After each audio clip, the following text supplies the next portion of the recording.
language. We'll be fine. And we're live! Let's motherfucking go. Ladies and gentlemen, welcome back to Astra Mori, episode 2. Last week was our premiere episode, and it was a hell of a time. We are so thankful for everyone who showed up for episode 1. The views were absolutely off the charts. I was almost speechless at how many people were showing up, were commenting, were posting. We so greatly appreciate everyone that showed up last week. I hope all of you have come back. I hope we put enough, hard work into this so that you guys appreciated it and want to come back for more.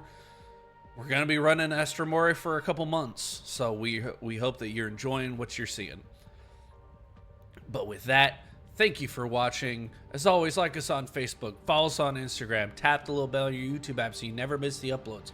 Follow us on Twitch if you're watching. We are going to be coming live to you guys every Friday night for the foreseeable future, and we cannot wait to give you more adventures aboard the Astra Mori. But none of this can be brought to you without our sponsors. A couple of them, very specifically, like Collected Comics and Games in the Dallas-Fort Worth area. They have 2 locations. They have supplied us with books, dice, Funkos, minis, players, because they do D&D nights on Thursdays. And a couple of us wouldn't be in this stream without it. So shout out to them. They are wonderful. Go give them your business, because they have some of the best nerdy products out there. I'm probably gonna swing by this weekend to pick up my weekly pulls. I've been doing DC Absolute All-In Universe. It's been crazy, almost as crazy as episode 1. Shameless self-plug included. And no tabletop game is able to be played. You can't bring a tabletop game to life without dice. So, shout out to our dice sponsor, ST-Way Gaming. Jason and his family have brought some of the best dice collections out there to you guys. He's working hard to bring the best dice he can to everyone. So check them out on Facebook, Instagram, and on their website. That's ESTY Gaming. Or ST-Way, I'm sorry, ESTY Way Gaming. Go check them out. Like I said, I can't say enough good things about the dice that Jason has provided for the show, and it is providing you, the customer. And of course, to our good friends at Peach City Inc. They're 100% custom design t-shirts. You cannot find their designs anywhere except on Peach City Inc. They've got One Piece designs, Pokemon designs. They just released a new D&D design that says, "My dice don't jiggle, they roll." Love Peach City Inc. And as of this week, because we've spoken with their owner, all of the Kirbside merch is being moved from Pro Wrestling Tees over to PeachCityInc.com. So, keep an eye out on Peach City Inc.'s website for the availability of Kirbside merch. We are bringing you all of our designs so that you guys can get pre-shrunk, pre-washed, amazing shirts. I wear all of my Peach City Inc. designs all the time. So, go check them out, Peach City Inc. With that, Cody, the floor is yours.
Oh no, I'm not right now. I'm kidding. Welcome back, everyone. Banger of an episode last week. Had a lot of fun. So when we last left off, well, first a small recap. Everyone's dead. Oh, that's a bummer. Good news though, you're not quite dead. You're only mostly dead. Only mostly Um, dead. so, after your unfortunate, untimely demises, you found yourself in a odd space diner, where you then found yourself in the quasi-employ of one goddess of memory, Ikayana. Now you have been tasked with tracking down the seven obsidian fugitives, although it is a little odd that there are seven fugitives and only five seals right now. Maybe we'll address that later. Um, we have used the Gravetide seed in order to create a ship out of mortal desire and thought, and it has been remembered to you as the Astra Mori. That was where we left off last time. Let's take it away from there. Everyone's favorite DM question: what do you do?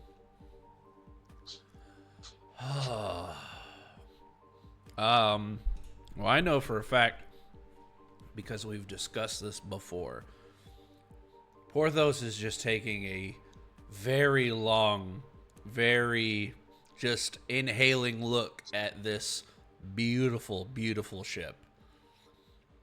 Particularly, for those of you who haven't seen any of our artwork, the large, I mean enormous cannon sticking off the front of it. Oh my goodness. For those who need a refresher. Thank you, Coda. Chuck It's lovely. is It's going to be gorgeous. looking up at the ship, and he says, I've traveled the stars for many millennia, it feels, but never have I seen a ship created like this. Yeah, Hmm. that looks nothing like the bird. Nothing. You can't see me, but I'm smiling right now. And I 100% forgot how slow Chokwa talks. So thank you for reminding me that. Ikayana is there. She's sort of looking at your reaction and looking up at the ship. And she kind of looks between the ship and the party, and she's like, well, that is a strange design if I ever saw one, but I guess that's what y'all want. Does it suit you well enough? Sure. I'm gonna call her Beatrice. It's Well, darling, I know you may be a little hard of reading, but if you look right up there, there is a not name the already. ship. Oh, That gorgeous cannon sticking off the front of it. I see a man of culture. Oh my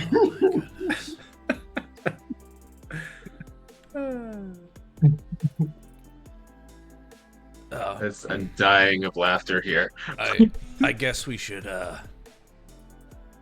we should board our vessel. And then as you say that, a hatch opens and a ramp lowers down. How convenient. Yeah, I'm just gonna take Yeah. off. I'm just gonna take off running. Yeah, as you guys Away are or like towards it? moving, Oh no, just like into the ship. Like I want to go find my Okay. room. Yeah. everyone's more than likely like moving. Like Chuck was taking a couple of steps, but you guys are probably on there already. All right, so as you all, I assume everyone, does yeah. everyone embark onto the ship? Yeah. Okay. As you all embark onto the ship, you find the layout is one that, again, much like everything to do with Ikayana and to do with the Nexus of Memory, you're not seeing this for the first time. You're remembering it. And it's a very odd sort of feeling as you're very deja vu of I've been here before, but I certainly haven't. But I know if I take a left here and then two rights, that I'm going to end up at my quarters, and I don't know how I know that. Um, so as you go through, that is your experience of navigating this ship. So let's take a real quick moment. You do each find crew quarters that sort of call to you. I believe we went over them briefly last session, but I do want to just touch on them again if we could, starting with Ka.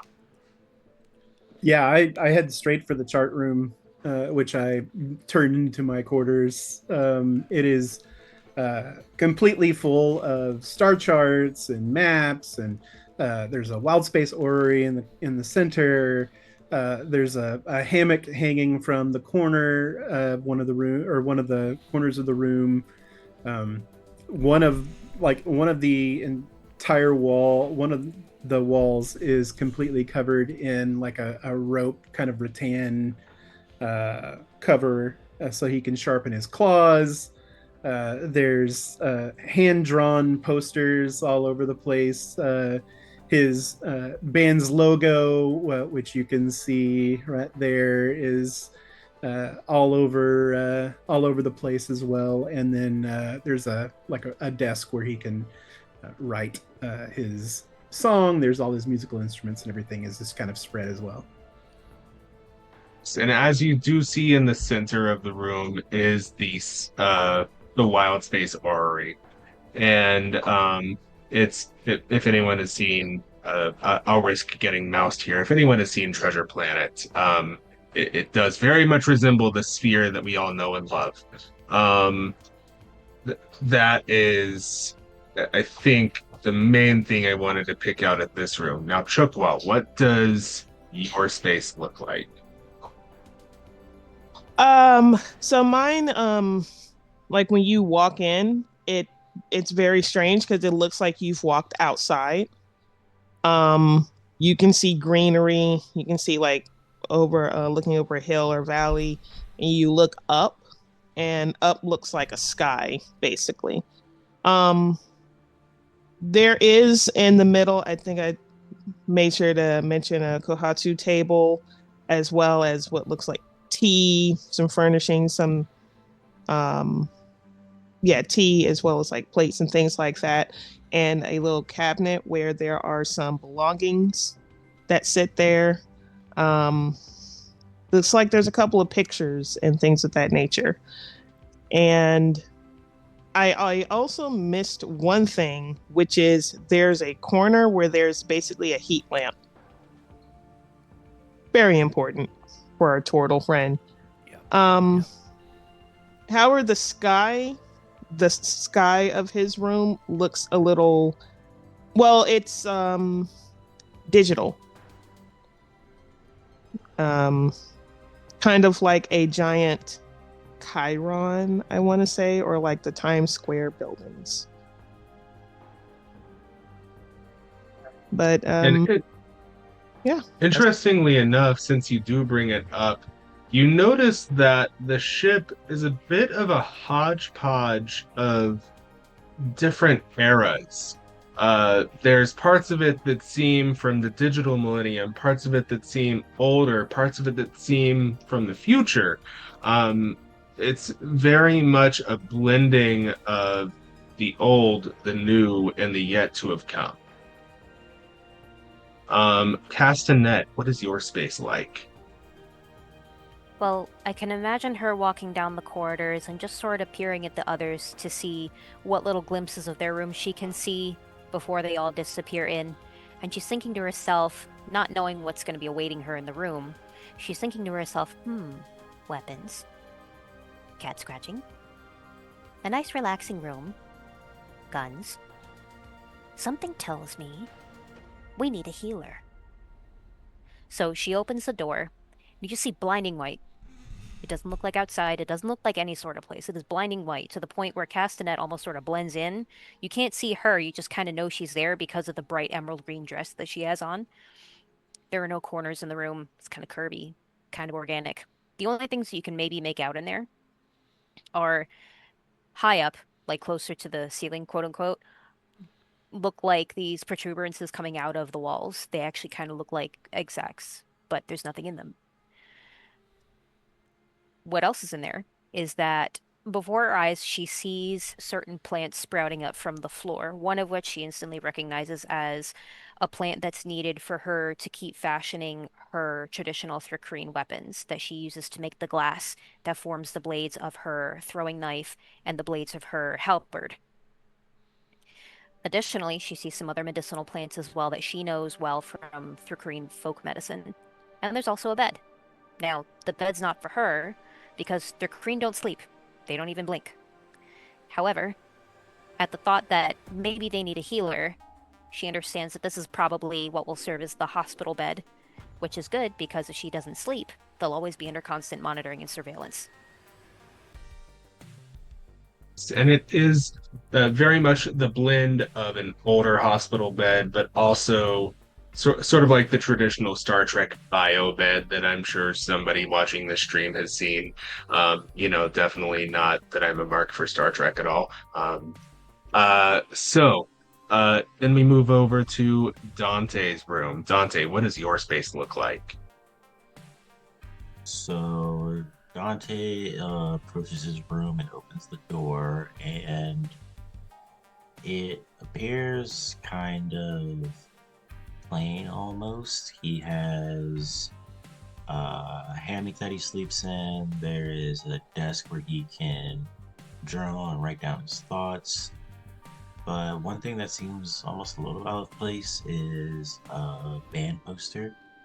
It's a poster of the band that him and his brother liked a lot, and he is a little confused as to why it's here and how it's here. I mean, he's confused about everything that's going on, but yeah, he's definitely wondering, like how is this here? But he's also looking around and seeing that he's got some spots for his weapons that he can hang up, and he also notices what appears to be a closet, but when he opens it, it is like the TARDIS and it is bigger on the inside. It's dark. He steps in and he walks about maybe 10 feet, and still the room just feels huge and just spacious, like it could go on forever. And he's starting to get a little itchy, feeling like somebody's watching him, and suddenly behind him out pops this creature that's green and scaly. It's got razor sharp teeth, and it's coming towards him, and his reflexes kick in and he quickly dispatches it. But instead of it just being on the ground, lifeless and dying, it disappears in like a puff of smoke. And that's when he realizes this room is exactly what he needs. It's a training room, so that he can keep his skills sharp.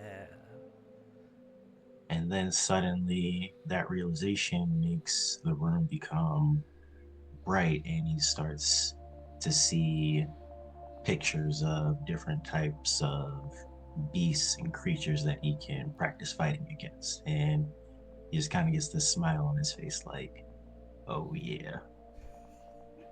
If no one had an inkling there was going to be a holodeck episode. Porthos. But I have an idea of what this space looks like, but Come on. pull it out of my head and into the others.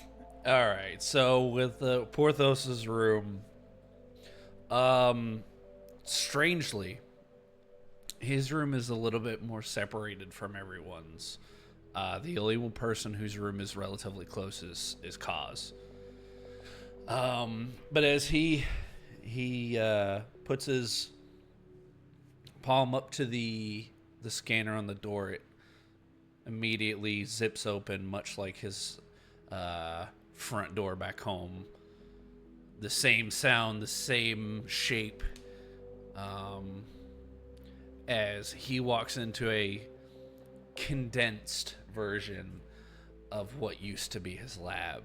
His lab easily used to be 8, maybe 10 car garage. This is closer to maybe a 2-bedroom apartment. But the 1 bedroom is filled with nothing but a large stainless steel work table.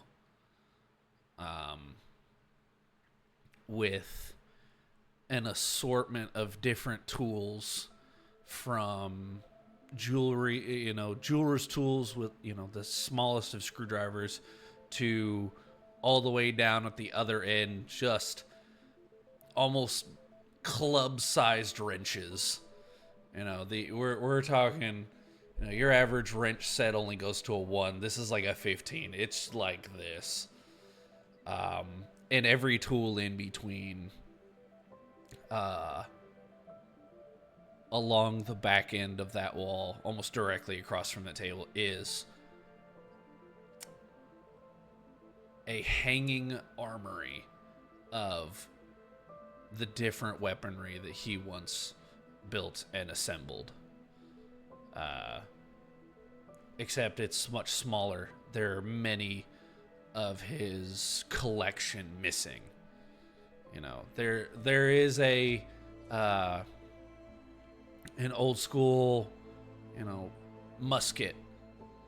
There is 2 small flintlock pistols, but the classic Winchester repeater that he rebuilt by hand is missing. The AR-15 that he pieced together out of junk is no longer there.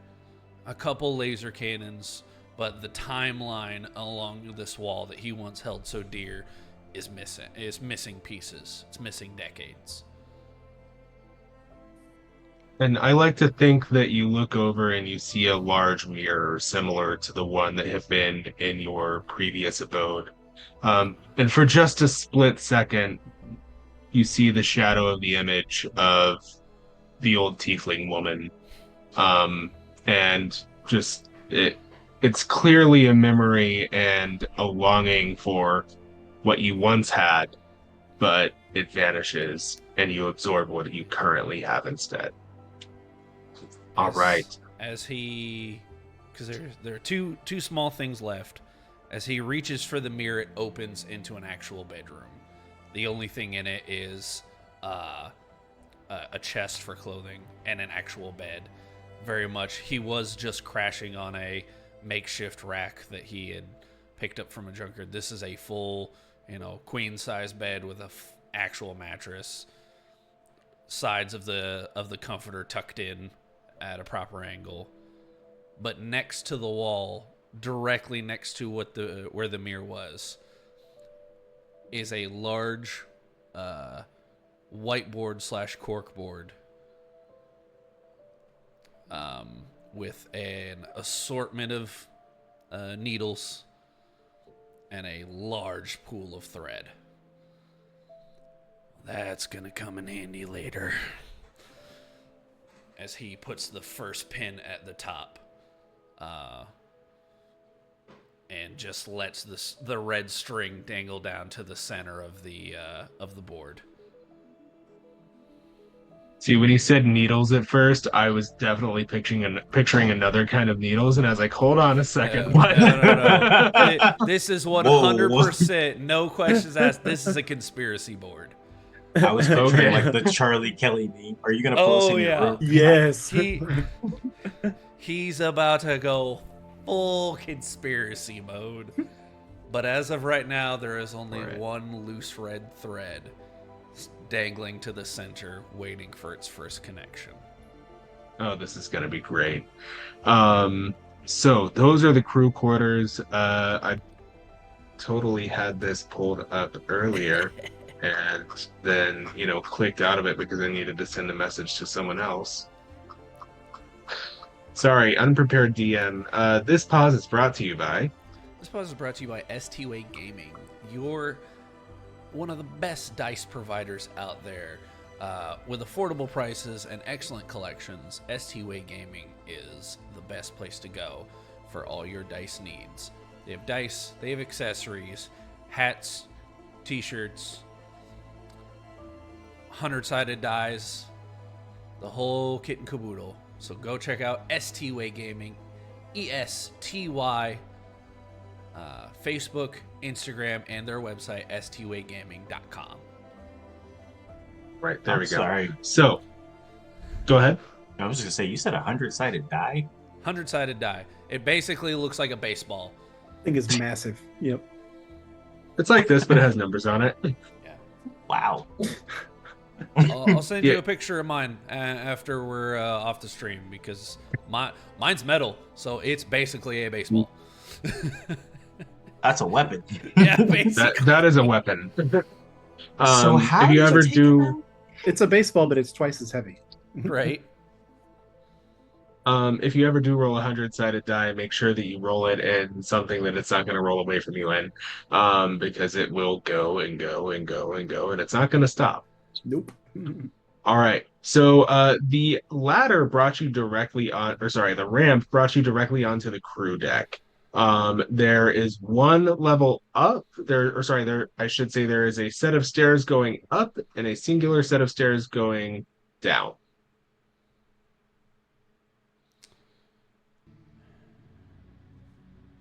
Do we want to explore further? Split off? Oh, absolutely. Yeah. Porthos is going to go up. All right, so as you go up, this is the weapons platform and the afterburner deck. Towards the fore of the ship is this very large, massive cannon that could very easily fire gods know what. And then on either side, there are four cannons on either side for a total of 8, just portioned about 10 feet apart. It's worth mentioning that the ship from stem to stern, as I count squares here, Brian, what'd you say, 100 feet? Am I reading that right? Something like that. Yeah, that sounds about right. It's about 100 feet from stem to stern, and then 10, 15, 20, 35 feet breast. So that just give you a sense of scale here. You are now on the weapons deck where you see the cannons and you see the primary 4 cannon in front of you. There is a mechanism in the floor that seems to lower down through a central shaft of the core deck to the crew deck, and then below that. And it looks as though it's designed to lift very large, heavy objects from somewhere to this weapons deck. Nice. Porthos is definitely walking through this this beautiful, beautiful room, touching each cannon, much like Maximus touching the fields of wheat in Gladiator. He's just like, this is a beautiful ship. I'm so glad I signed up for this. As he stops in front of this enormous force cannon and just starts doing the mental math of barrel size, caliber, what kind of round we're talking, just the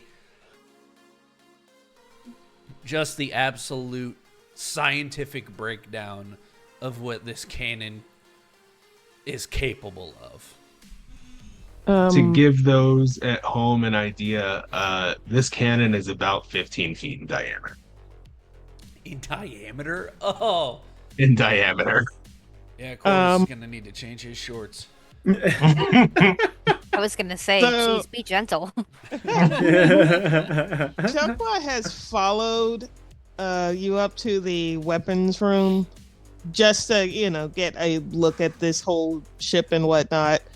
And after, with seeing these cannons and this armory and whatnot, he directs a question and says, does anyone know how to operate this? And almost as soon as you say that, again, it's almost annoying. As soon as you say it, you all remember how everything here works. Even controls that would be unfamiliar to you, that would be anachronistic, make sense to you. Porthos was probably one of the only ones here who was familiar with a hand scanner to operate something, but that just makes sense to all of you now. Everyone here knows how the base rudimentary way to go about operating these cannons, all 9 of them. Some of you may be a little bit more well versed in it than others based on your backgrounds. But you all know at least, where to find the big red button that says fire. Hmm. Fascinating. As he meanders some more, just to continue exploring. And while everybody's around around like the cannon and the afterburner deck, as they're nearing the like the little cargo shaft, you hear as Ka is sliding down. Ka is basically using that as a pole as he's sliding down, and then you just hear, and he runs all the way back up to the top again, and you hear, yeah. You guys have got to try this. And he just does that a few more times before like being tired out and then being like, okay, where's the water? At this point, Castanets wandered in, and she sees Ka, or rather the orange blur of Ka. So she looks at him, does one of these every time he goes up and down, and up and down again, then looks at the others and says, I believe the cake might have given him a case of the zoomies. To be young. Oh my goodness. Young. When you describe this character to me, Ka Zoomies never occurred to me. Are you kidding me? Are you kidding me right now? No. He better Mr. have Orange Cat zoomies. himself? Oh, 100%. Every other Orange Tabaxi I have played Oh, with has goodness. never played into the Tabaxi this hard, and I am. Oh, you are my. raising the bar, sir. This is beautiful. You That's Oh, are exactly raising why the he bar got for me. drafted in. I knew he was gonna bring this. Oh my gosh. As soon as you mentioned Um, not the scratching post, but the scratching wall, I was like, oh, I know what he's gonna do. I know what he's gonna do.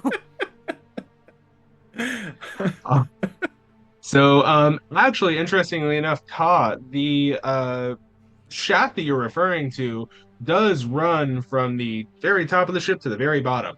And at the very bottom, whenever you get there, you find this is a cargo hold. Within that cargo hold are, I'll say, 5 very, very large cannonballs. And you immediately know what these are for. So do with that what you will. And this is probably one of the only bits of ammunition I will be keeping track of. Because, they're heckin' huge. No, Um, I read the stat block. That's a lot of dice. So yes. So, just so you know, you have 5 of those. There is a mechanism that will lift them from the cargo hold. They're sort of in a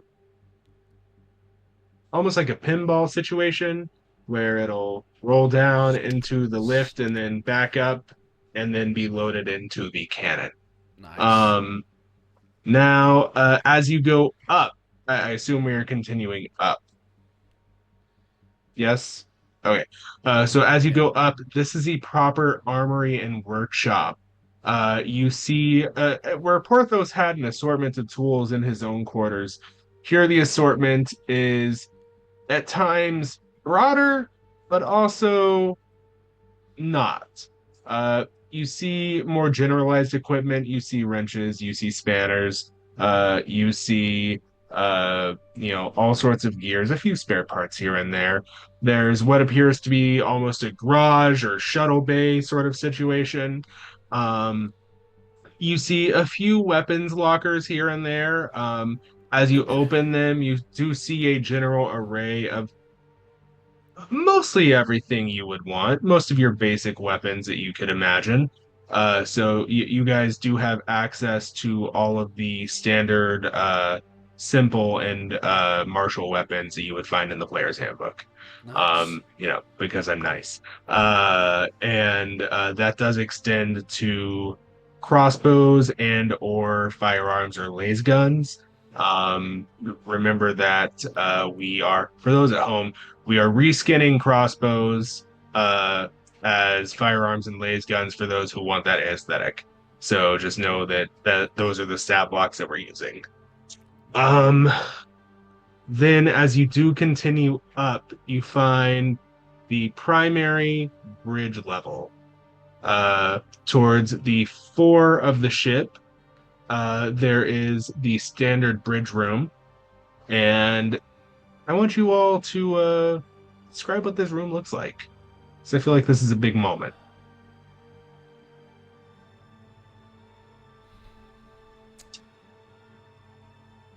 Stunned silence is perfect. I mean, I know what I marveling in its enormity. Yeah, I know my brain probably is some kind of mix between the bridge of the Enterprise, specifically from the 2000s reboot movies. The bridge of the Enterprise meets like the flight station of a C-130. Like it's a wide open room, but there is just a panel covered in switches, buttons, throttles, control sticks. Like it is a vast just playset of piloting equipment. Yeah, I was just imagining the basically the first thing Chuckwa would be looking at is just out the window, which is taking up basically, I guess you could say 75% of this space. Oh no, Easily. it's taking up 100%. Okay. Oh, we Oh, got the you full It get is 360. full Okay. 360 degree view. My goodness, that's Okay, beautiful. yeah. Dante's probably just turning and looking at the entire view of just And it's weird that you're everything. getting a 360-degree view because you know that there's still stuff behind the bridge. So you surmise that there's some sort of viewing screen or hollow projection or something that is allowing you to see all the way around. Ah, the viewing globe. Not the viewing globe, viewing screen. Different franchise. Uh, and for those wondering, we are Renegade Rangers is not dead. Just wait. But that's for later. um, so as you're going through, you do see the bridge. You do see 7 individual stations. You can sort of just by looking at them make out that some of them are meant for navigation. Some of them are meant for helm. Some of them are meant for uh, this, that, a bag of chips, as I struggle for words. You have a And you station do for see, chips? May I make a suggestion? I was about Yes. to ask one as well. Go ahead, Kaz. So Castanet sort of wanders up to one, kind of just knows internally that it's hers, and she sort of reaches out and puts one finger on what looks like a button.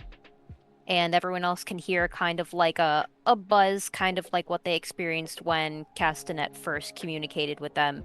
But then the sound is coming from all around them, so she knows that the comm station she's linked to the loudspeaker. Nice. Which is ironic because she can't talk. Oh, no. That's badass. So she looks around and she's like, "Oh, so my thoughts work this way too. Well, that's convenient. Can you all hear me?" and it reverberates through all the ship. Can you all hear me? Can you all hear me? Can you all hear me? Can you all hear me? Affirmative. My ears are twitching. Yep.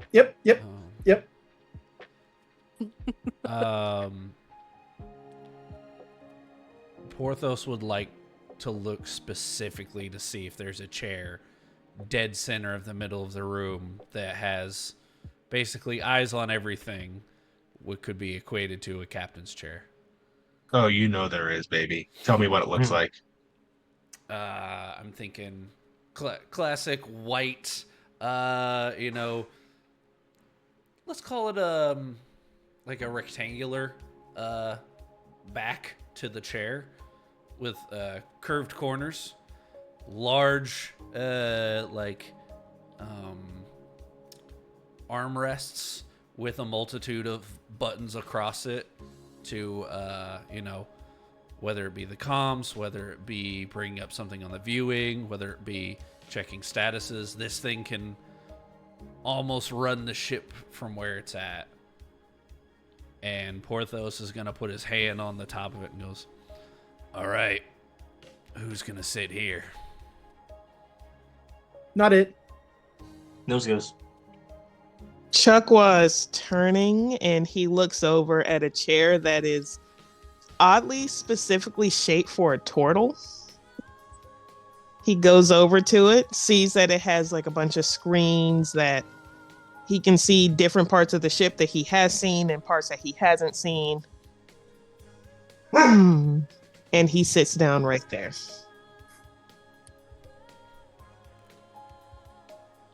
Castanet looks at the screen and back at Porthos. I think I've already found my seat. Well then.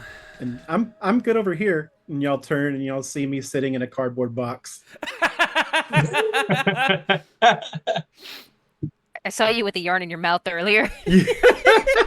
Futuristic spaceship. This is the Enterprise asterisk, and there's a cardboard box. If it Where fits, did I the- sits. And And Amazon gets here too. I was going to say, where did the cardboard box come from? It's so random. Yeah. It has a Amazon-esque logo on the side, but it says Nebula.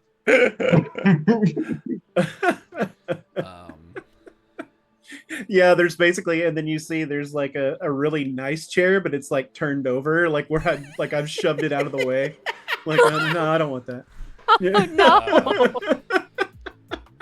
And the chair that he shoved aside, it even has a way to accommodate his tail. Yeah. The impropriety. It's like one of those chairs that you can sit cross-legged and be like a little gremlin, and he just yoked that out the way. Yep. Such a cat thing. I I feel paid like- $30 for a nice little fountain for you that has running water, but you go over to like a dingy bucket. Yep. Oh, not even the sink, the bucket? Yeah. Wow. Yeah. They're really choosing the thug life there. Yep. Why does Ka strike me as the type that would, have the Marisha Ray sit in a chair where he's just resting on his heels? Yep. Yes. Because he's orange. Yeah. That's Yeah. why. Resting on his heels, hugging his own kneecaps, Mhm. Orange. I'm cat not gonna do it energy. in this chair because I'll hurt myself. But Yeah. but no, Porthos will look around at everyone seemingly very content with where they're at in the ship.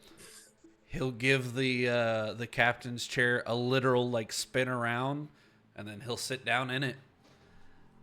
I guess I'll take it.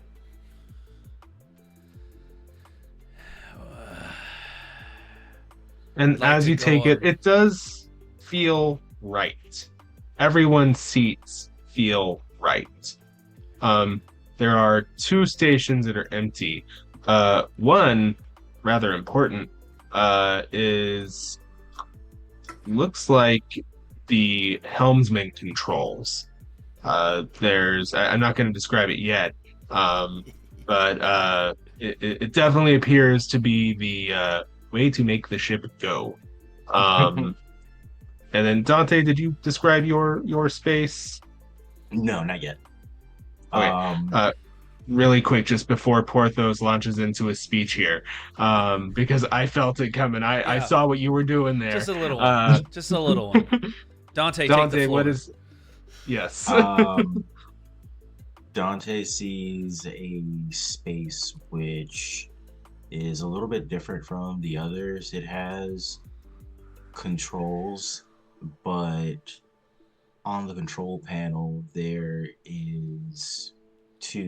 are two holes where he can sort of stick his arms into, and in doing so he realizes that gives him control over the weapon systems, so he can essentially kind of use, well, basically he just kind of like pulls something out where it's like he's holding almost uh Wii controllers and he can kind of use that to aim and fire weapons and stuff like that. Like he gets like this kind of virtual heads up display that he can use for like targeting and everything. Very nice. And you do see that the heads-up display actually displays on the view screen around you. It displays for every single one of you. And if you ever decide to collaborate on what your heads-up display shows, you may find that there are differences. But we will circle back to Porthos for the inevitable captain speech. Yeah, Some of you may die. that That is a price is a that I am sacrifice willing to I'm take. willing to make.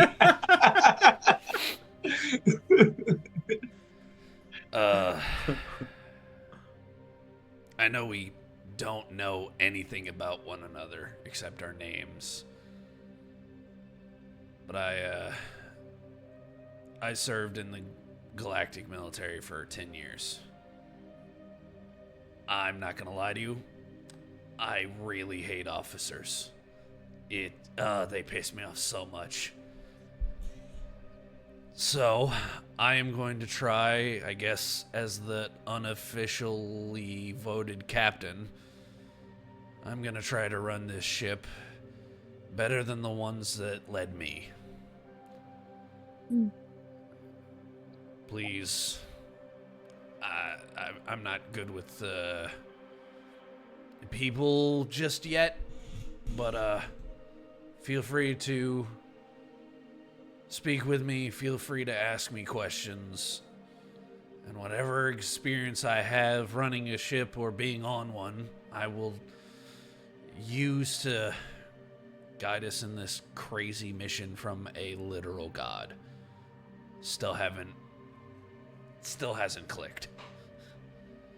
And as you say that, you see on the view screen as a figure starts to fill your vision.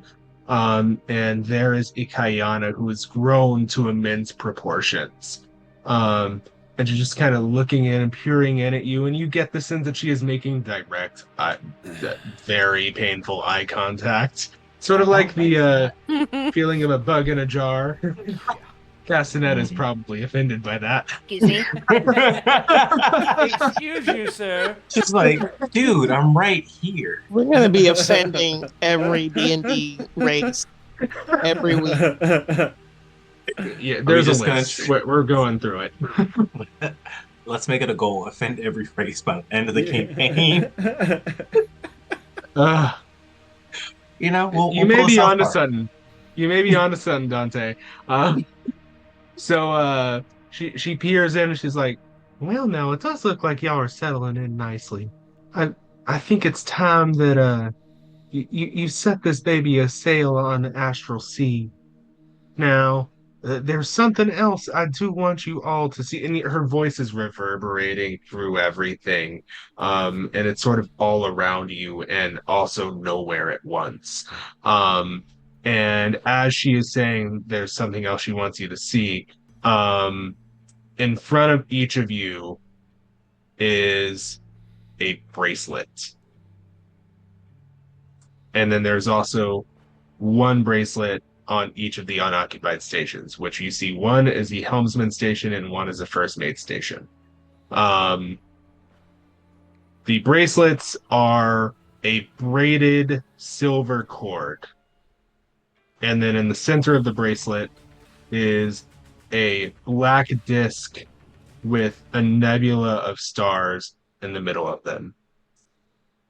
She says, now this is called a memento mori. Now, what this is going to do is it's going to point you towards the obsidian fugitives. Now, the trick with this is it's not going to point you to all of them at once.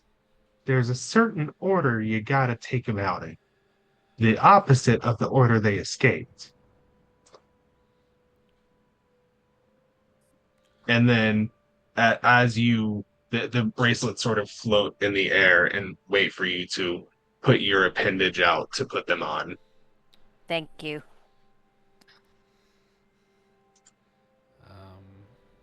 Yeah, Porthos extends his it'd be his right hand. No, left. His right hand has a device on it already. He would extend his left hand out. Just imagining like a split screen where we're all reaching out our appendages, and it's just Yeah.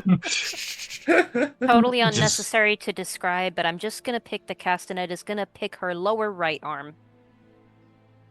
That's I like okay. it. It gives context. It's important to remember that Castanet has 4 arms here. It's a Machamp thing going on. Yeah. Yes. Imagine the guns you could hold. Anyway, Imagine the Imagine hands I all- can throw.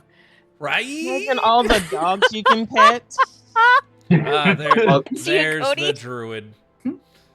There's the druid. There she is. Not this game.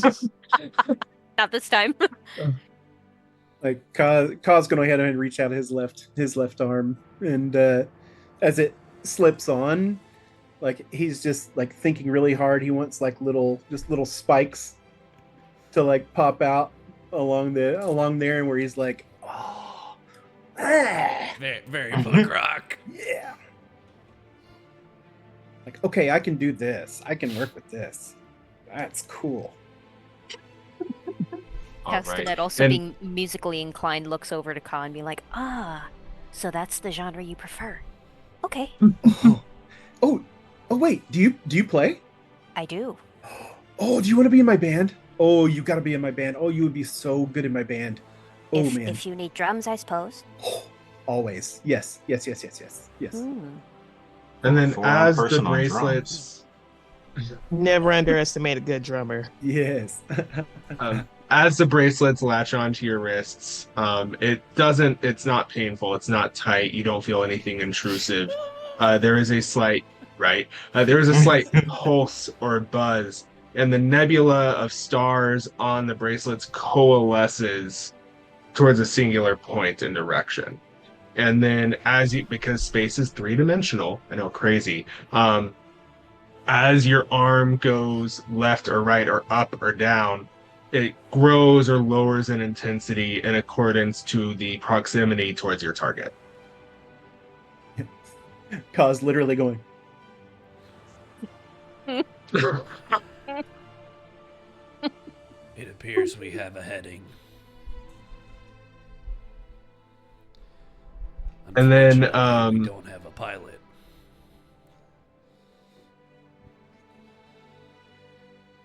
So as you say that, there is a set of controls that comes out of the captain's chair. They don't seem as advanced, and they're not as phenomenal. You know, they're not as comfortable to you as everything else. But you do get the sense that you at least can make the ship go in the general direction you want it to go. And as you say that, the ship sort of shudders as a Kayana lifts it. And she turns it and points it out towards the stars. And with a breath, you're off. Holy. oh, I've missed that feeling.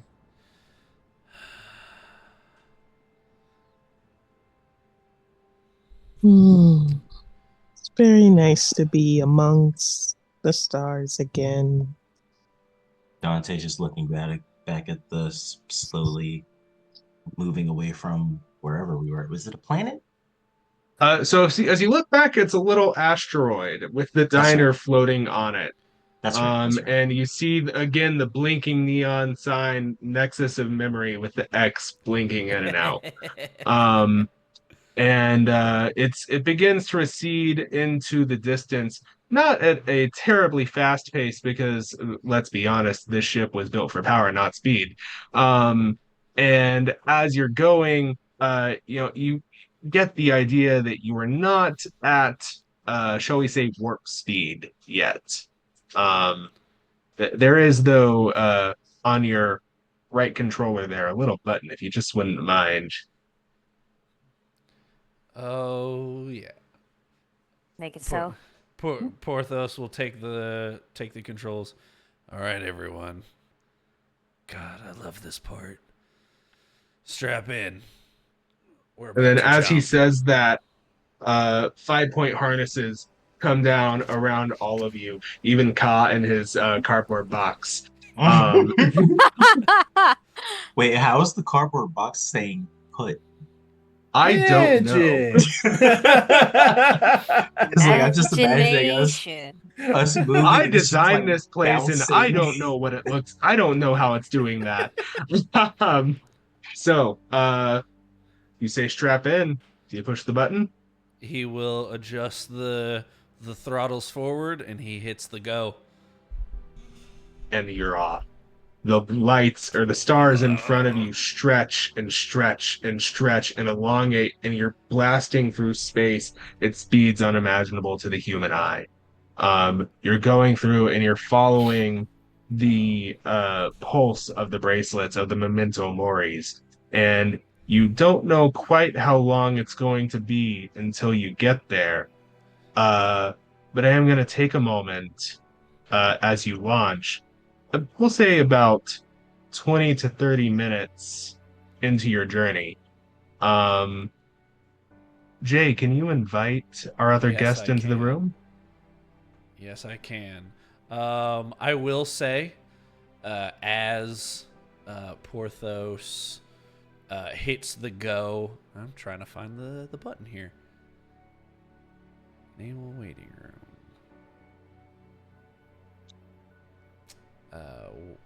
Uno momento, por favor. There we go. Pop it in. As he hits the button, you just hear, yeah! As he lets out Oh the no, I most can't hear y'all again. Hold on. graveliest, most absolutely like kiddish yeehaw you've ever heard from a very large bear. I'm in love with this. So we're going to cut, and the clock is going to wind back. And we're going to go across nebulas, galaxies, stars, space, ships. Evangeline, what are you doing right now? I'm Did so you hear sorry. any I of was that? having some. I heard this galaxy, stars, and ships. I fixed the audio issues now. My apologies. All right. You're good. So everyone, welcome Lee. Lee is going to be on here relatively intermittently, but we're going to try and make it as regular as possible. Evangeline, what are you doing right now? I am riding as fast as I possibly can through the stars on a motorcycle that is may or may not be mine. I found it. It's mine now. Found. It's mine And, now. So you are being pursued right now. Although it's not by any sort of law enforcement agency, it's not by any sort of sentient being. The last thing you remember was you were ushered out the back of the Nexus of Memory and into the employee parking lot, and ushered onto this bike. And as you took off, you heard something rattle from a dumpster-like contraption off near the back door, and whatever was in there is now pursuing you. I hate when this shit happens. All right, let's go. So go ahead and give me see. I'll say give me a vehicle control check. D&D does not have drive as a stat, so give me a moment while I figure out what exactly I want you to roll for that. I imagine Acrobatics. it's Just kidding. uh, maybe we'll see. Um, Evangeline drives better than Pocket. Hopefully. I'll say that you have proficiency with this, so go ahead and give me a dex roll and add your proficiency. Ooh, okay. Hey. Hey, that's a nat 20 regardless. Let's go. Hey, let's go! Hey! Right. So you are going so fast. You are whizzing past stars. This isn't quite a motorcycle. It's more like if someone took a motorcycle and kit bashed it with a spaceship. And this thing is zipping past stars. It is zipping past planets. It is booking it. And there's just the loud thrum of the arcane engine as it's going through space and traveling through the astral sea. However, what is on you is still hot on your tail. You make out as a gray sort of amorphous thing goes past you and just barely misses you as you spin around a asteroid and go through this, and you see what might be traveling at a similar or slightly slower speed than you, but still at what would be considered warp. Um, you see a ship that looks as though it is a thunderhead cloud in front of you that has a massive cannon and a huge afterburner that is just streaming antimatter out of the back, propelling it through space. Shit, that looks like a pit stop if I've ever seen one, and that is a massive cannon. They can fix this. And then we'll go back to the Astra Mori, where I think it's Chukwa. Chukwa, you do see on your security screen an alert as you see one large object and 5, maybe 6 smaller objects approaching at very high speeds. Captain, we have visitors. And he's going to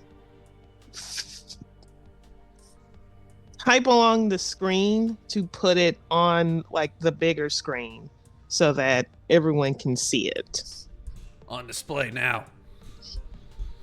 And this display comes up and it zooms in, and you see Evangeline. Describe yourself.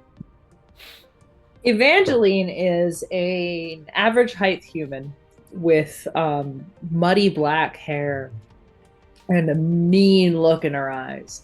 She wears, right now, a gray poncho and ratty old blue jeans that are still somehow holeless, but they've been worn for years and years and years. Her jeans are tucked thoroughly into her boots, which are laced up almost to her knee. And she is booking it. And then hot on her tail are 5 to 6 amorphous objects. You can't really tell what they are. They're moving so fast that the computer or the arcane system of whatever it is that's showing you this can't get a bead on what they are. And Evangeline, give me a dex saving throw. Ooh. Also, can we see where she looks like she's about to land on the ship, correct? Possibly. What is that dex saving throw? 13! Lucky numbers.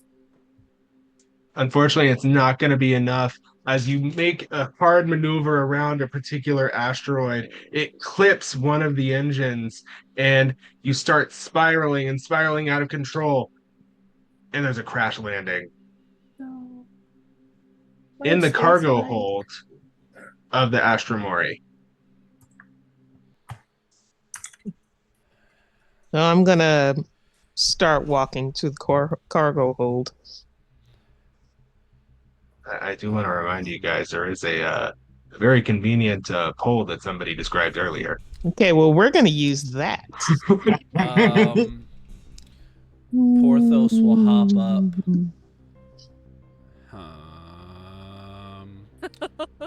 Trying to see, and he'll point to the ginger cat. Ka, you have the helm. Dante with me. I'm sorry.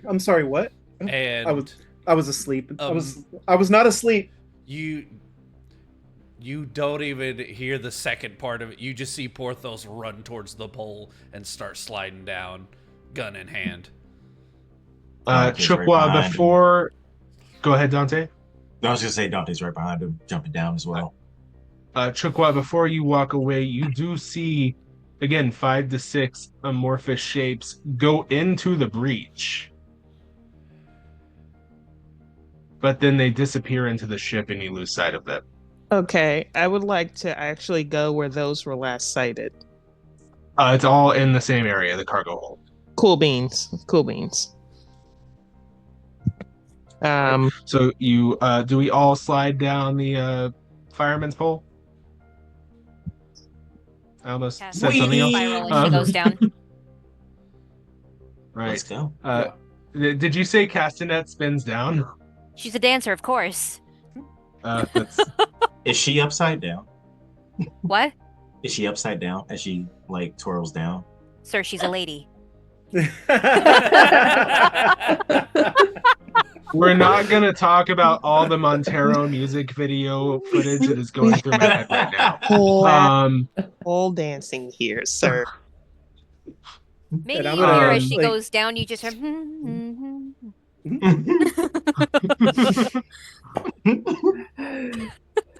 And I'll let with my previous knowledge of being on the Vern, like I'm gonna hit I'm gonna go over to the captain's chair and I'm gonna look for the autopilot button, basically. Just I'm gonna say okay, computer? No? And you hear Ikayana's voice. What do you need, darling? Hi. Is there an autopilot on this thing? Well, I'm certainly equipped to do that if you need it. Yeah, could you? I'm gonna go do some other stuff. And I was told that I was supposed to be helming. I don't like that. I don't do that. And you do see on the screen a blinking autopilot Lying. indicator. However, it does take you out of warp speed. It seems that the ship can only go in warp speed when it's actually being piloted by a humanoid. Thank you. Or rather, I should say a sentient creature. Cool. And then literally like, before that even says to that, I'm already sliding down the pole. And you just hear "Whee!" And I was gonna see if I was gonna be mean and make you crash into someone for going so much later than everyone else, but I'm not gonna do that. So you all get to the cargo hold. Evangeline, how are you looking? What does it feel like after being, crashing into a cargo hold? Have you ever slammed your car through a metal wall before? Like, Can't let's say say I like have, a but I have garage an idea. door. Yeah, it's not fun. It's a little nerve-wracking. Evangeline is she's pushing herself up from the ground. She's not hurt necessarily, but she is digging desperately for her gun. Because clearly those things are still following her. I have questions about your driving experience that we're going to come back to later. The garage door was asking for it first. Asking for it. Why? Can't parallel park. We Oh get my it. goodness. Hey, Can look, parallel park. It's the normal parking. Now I That's the know why I problem. drove to Dallas. I had Sir, a this is a beetle that went into it had beef with some belongings in the garage. There was some words said. That's all. Reese, you get me. Yeah, they just wanted to be together so bad, just forcefully colliding. I get it. I Okay. suck Yes. at it. So We've all read whenever Yowie. Jay, whenever we Sorry. take our inevitable road trip Yeah, to yeah. Virginia and New York, Lee and Reese are not driving. Of course. Yeah, passenger princess. Yeah, definitely not. All right. So Evangeline has driven herself through a metal wall. It is very painful. I'm not going to make you roll damage yet because, Legendary. story purposes. The bike, however, it's not great. It's it's not great. Porthos actually, upon seeing this contraption, first of all, it looks beautiful, or rather, It did. it did. Um, It was a, it doesn't seem like it's unsalvageable. Um, she's gonna take some work though. Uh, really nice engine that's actually mostly still intact. There's what seems like a large-ish, could maybe fit a person-sized something, cargo container on it. Has two engines, one of which seems to have been taken out by an asteroid. Um, and it's still sort of trying to putter, like it's still trying to go, but it's there's no traction or whatever it is in space. this poor thing. Porthos, seeing this crash, sheds just a small tear for this demolished piece of beautiful machinery as he pulls both Astra from his right holster and Constance from his left, and aims all three barrels at the we'll say the person that is basically sitting underneath this wreckage. She's pointing hers right back at you, buddy. Yeah. Bop. Okay, so while y'all are doing a nice little standoff, Chuckwa is going to meander into different parts of the cargo hold to see if he can find those blobs or whatnot. Dante's just Chuckwa, gonna- give me a perception check, and we'll come back to that after Dante says what he was saying. I was gonna say Dante's just admiring the hole that Evangeline crashed through and looking at the bike, and it's just like so confused as to how this happened. It does- Castanet's standing next to Porthos, and you just sort of hear, I guess, Evangeline, you might hear a little and imagine like a little like voice call thing. Castanet would like to connect you, accept. And then you just sort of hear, if you're about to hurt each other, I'd rather not heal two people. Well, aren't you a colorful bunch? And as Ka slides down the pole, as he lands and sees all these guns out, he's like, "Nope!" And he just runs right around the corner. Porthos, really quick, you are able to make out some writing on the bike. It looks like it may have a name. Evangeline, what is the name? Maldita muerte. Ooh. Nice. That's pretty rad, Let's go. actually. Let's go. For those who would like translation, I believe Castanet can translate that. Yep. Uh, It means basically either damned death or cursed death. All right. So Maldita Muerte. The once very speedy little bike is now not so speedy. Chokwa, what's that perception check looking like? An 18. That's solid. You do find nothing. However, you do see it looks like something has started eating into parts of the deck. Not like beneath you, but above you in the walls. And we'll call it a Jeffries tube, because I'm a Star Trek nerd. It looks as though something acidic has started eating through stuff. Yeah, I was gonna And ask. you find Like, are we sorry, talking you about find- acid- Or sorry. you find 6 instances of this.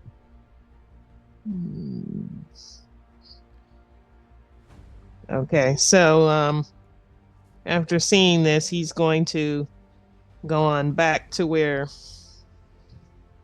Actually, he's going to follow that trail. So he's going to Does follow. he inform anyone else he's going, or does he go by himself? Ka noped out of the little confrontation there. Does he see Ka? Does she see Ka? I would think that I probably would have run away. Like I probably would have run into you. Like yeah, because I would have gone around the corner, just completely out of range of anyone's weapons. Okay, so with that, he's going to point at the 6 holes or whatnot. Oh, hello. Hello. I'm going to investigate. What is that? I'm not sure. Will you accompany me? Uh-huh. Very well. And so up we go. So we can see about this. Tell the others before we leave. And I'm just gonna turn and say, something's eating the ship. We're gonna go look. Ah, shit. Those things God are following damn me. All right, would you bring on the ship? Well, hold on. I don't know. Who are you, and what did you bring onto our ship? Well, for your first question, not important right now. Second question, don't fucking know. So, God damn it. All right, then I'll ask you a very important question. Why shouldn't I shoot you? I'll help you get rid of the vermins. Damn good negotiation. As he'll put Constance back on his left hip and this massive paw out to you and assist you up to your feet. All right. You hear Castanet again. See, that was quite effortless. The audio just did something really weird just now, but it worked really well. Kind of did. Yeah. I have no idea what happened. I'll listen back later. It sped you up, but it sounded exactly like we expect Castanet to speak. Yes, that is 100% how I expect Castanet to sound. Do you know what So, she said though? Do you need me to repeat it? No, you're good. Okay. It was audible. Like we could definitely tell what you were saying. It just was like if somebody had just cranked it up to 1.25 speed. It was great. I need listen more to of my that. audiobooks. Lovely. People have Um, told me my voice would be good for that, but anyway. yes, can confirm. Oh, thank you. So, you see that, as Chokwa points it out, there are 6 different acid etched holes in the deck, all of them leading up into the ship.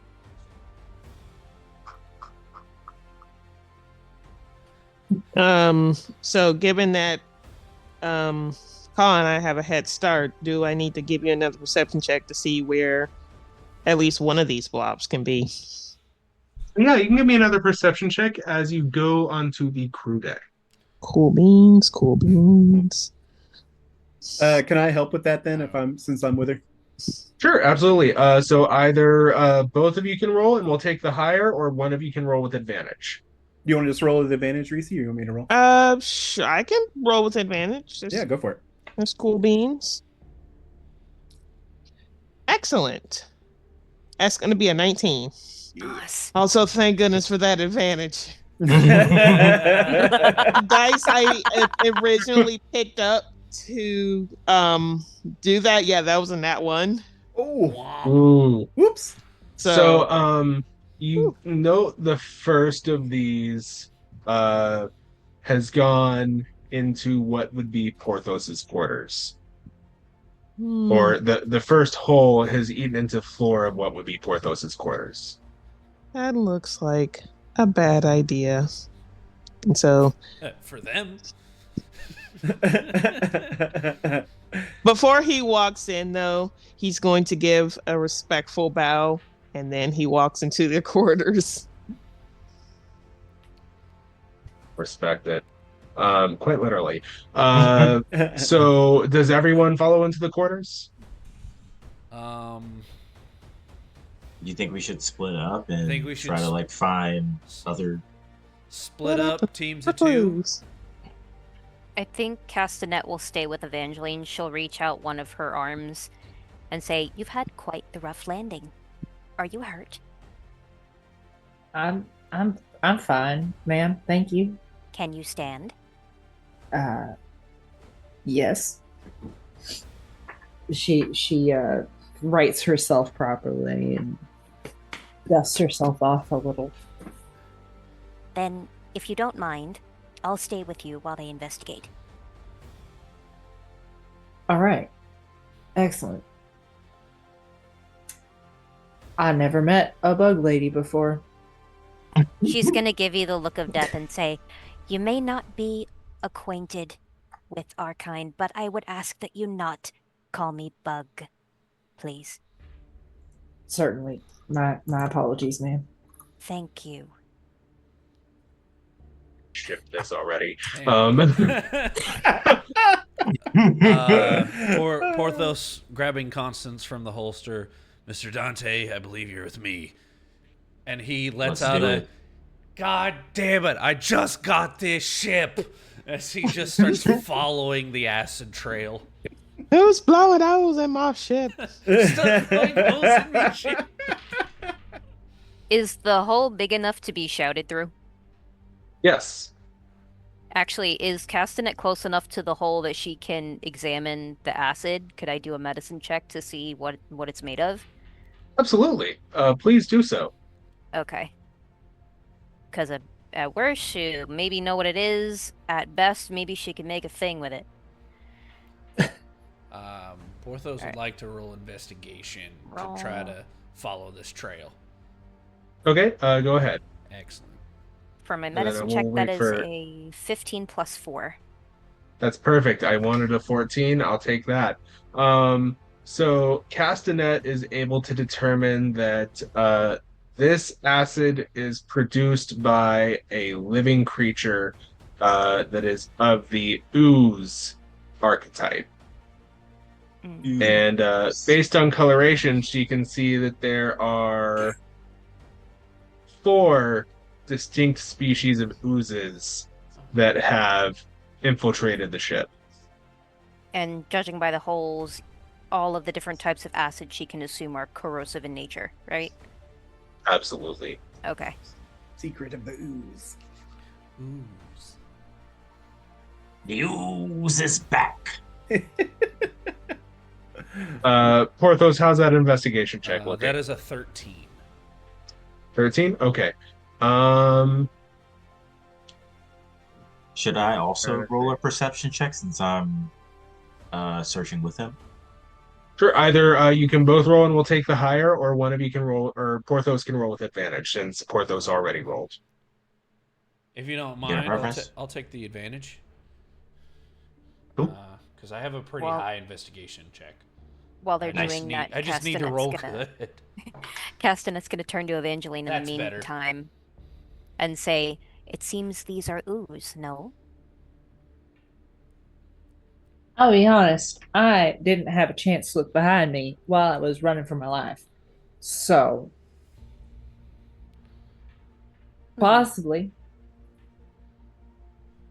I see. Porthos, what do we get? 22. 22. Excellent. So you are able to make out that probably you would say 2 of the oozes have made their way into your space, and then 2 more likely in the armory and workshop deck, and then the say there were 6. Yes, yeah, sorry, trying to math here.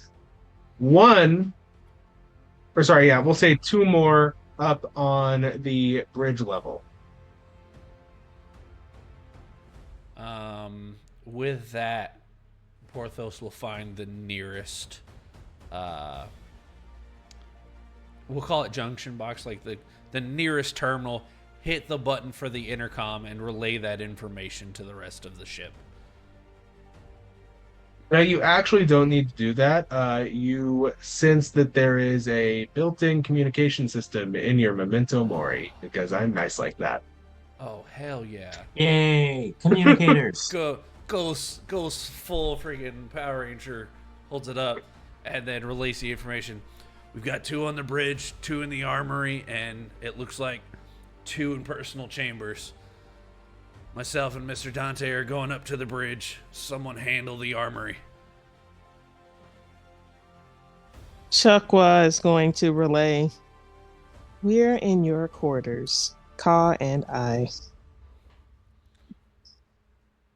I'm going to hit the button and go, man, this place is awesome. I got to come back here. This is fantastic.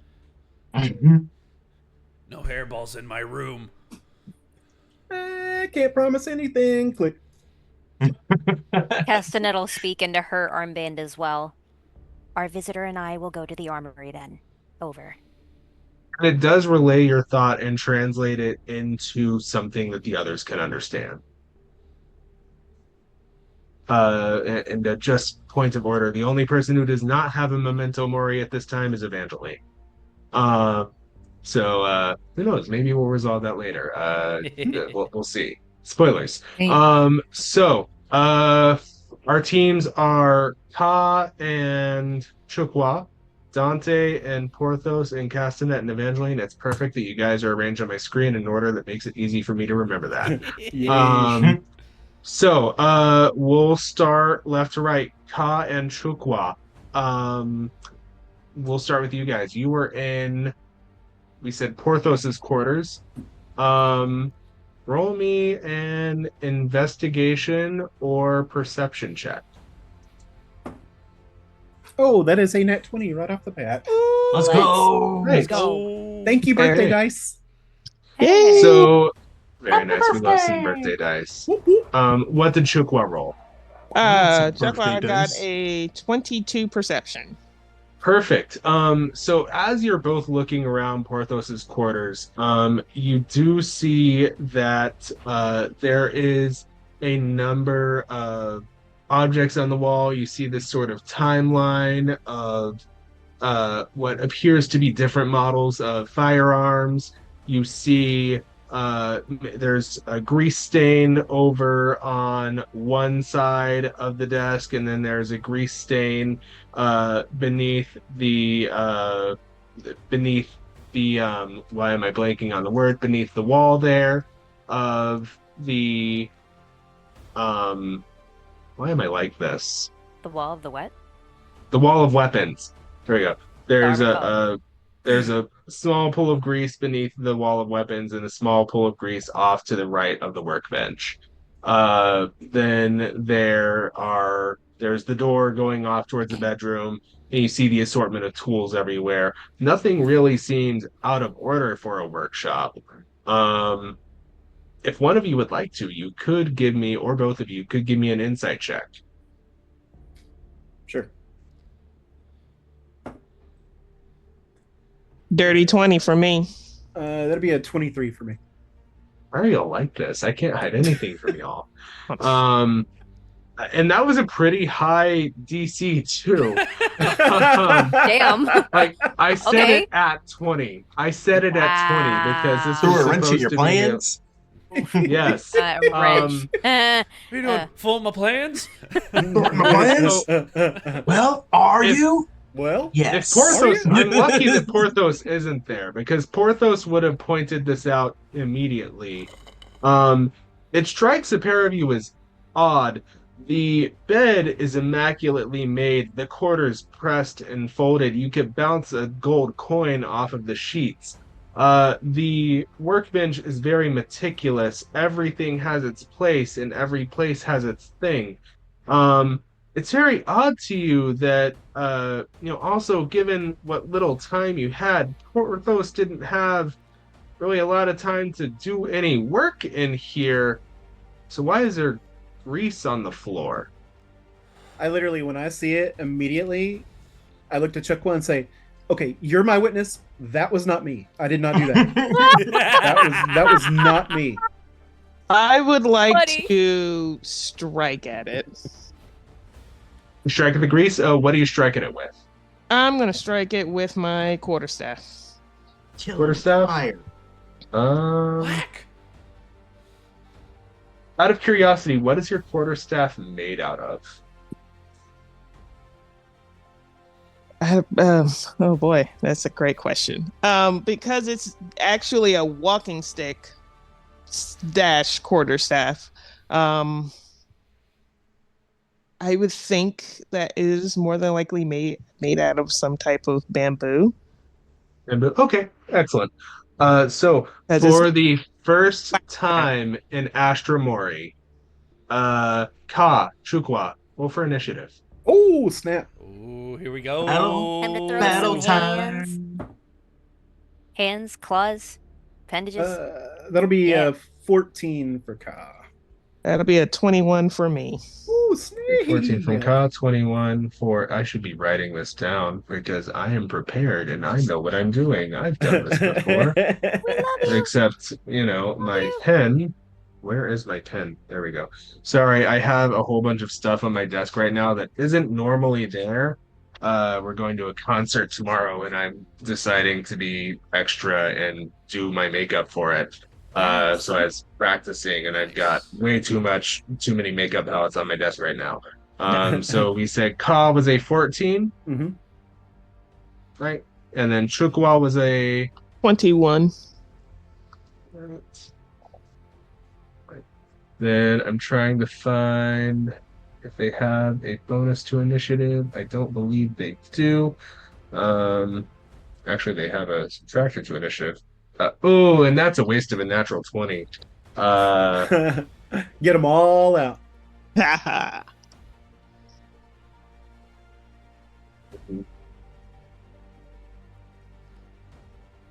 Southern one. Oh, that was so close to another natural 20. Oh my gosh. All right. So Chukwa is going to go first, but we do have a surprise round. So I will give both Chukwa and Ka a action during the surprise round. So Chukwa, you are striking out at the puddle of grease. Make an attack roll for me. Cool beans. Alrighty, that is gonna be a 15. 15 hits. Roll damage.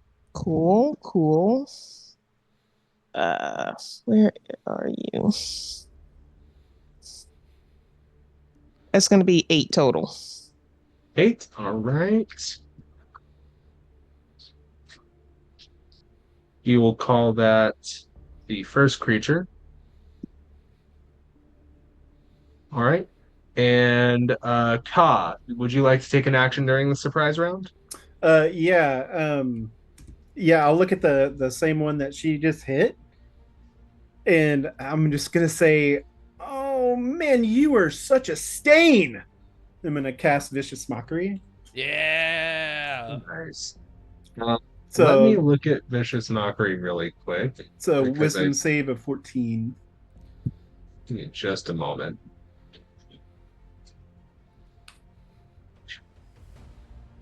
Stealth.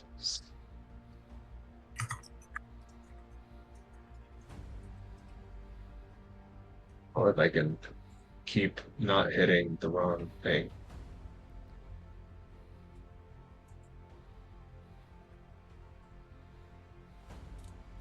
Interesting. Yeah, I totally forgot that it doesn't need to understand you to be affected by Vicious Mockery.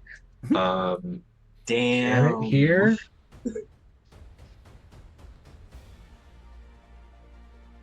Apparently it can hear. Although it has a really awful passive perception. It's a wisdom saving throw. Yeah, 14. Nat 1, it fails. Woo! All right. Nice. Let me grab my little D6. And that is 4 points of psychic damage. It's the equivalent Alright. of going to your friend's house. They're Hispanic and their mom is mad and she's going off in Spanish and you don't know what's going on. but you're also in trouble too. Yeah. Yes, exactly. Yes. You can feel it. There more than Mhm. once. You know, of course, that your ass Just- is also cooked when you see Mm. the chancla rising in her hand. Exactly. And just throwing some verbal. I'm just throwing some verbal chunkles out. Yeah. Just, Mhm, I love mhm, it. mhm. just every now So and as again lean Chukwa in. strikes, as Chukwa strikes at the puddle of grease, it flexes up and into an amorphous blob shape as you see a gray ooze in front of you.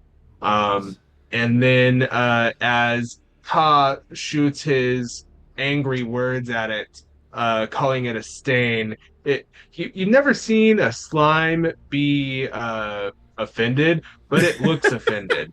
Um, Oh no, you mean it uh, depressed? it's it's not having a great time. Killing the poor thing. The surprise round is over, but then the other grease puddle forms up into another gray ooze. These are both medium oozes. And that is the end of the surprise round. So we go back to Chukwa. Cool beans, cool beans. Um, so I'm going Point to. of order, sorry, really quick, a point of order.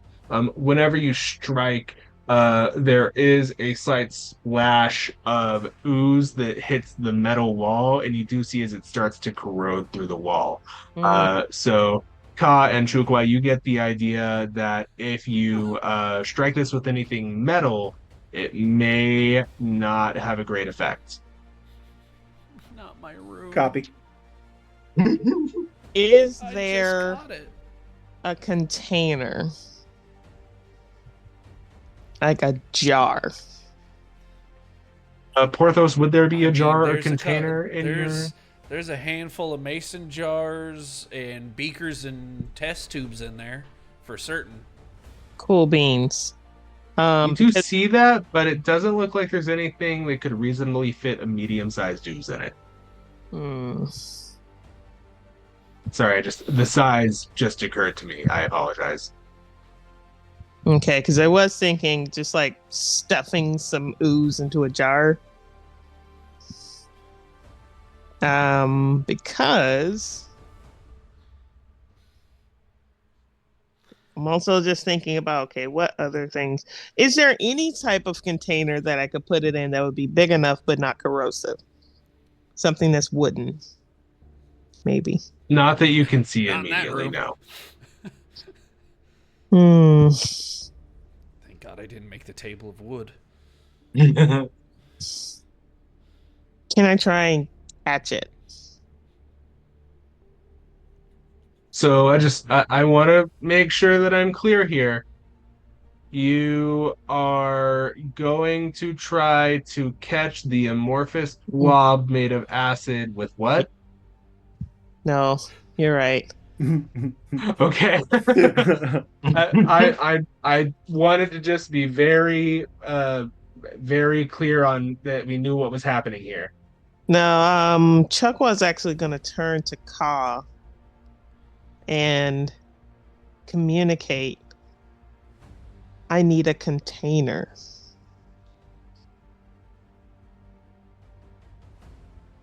And what he says. That's all he says.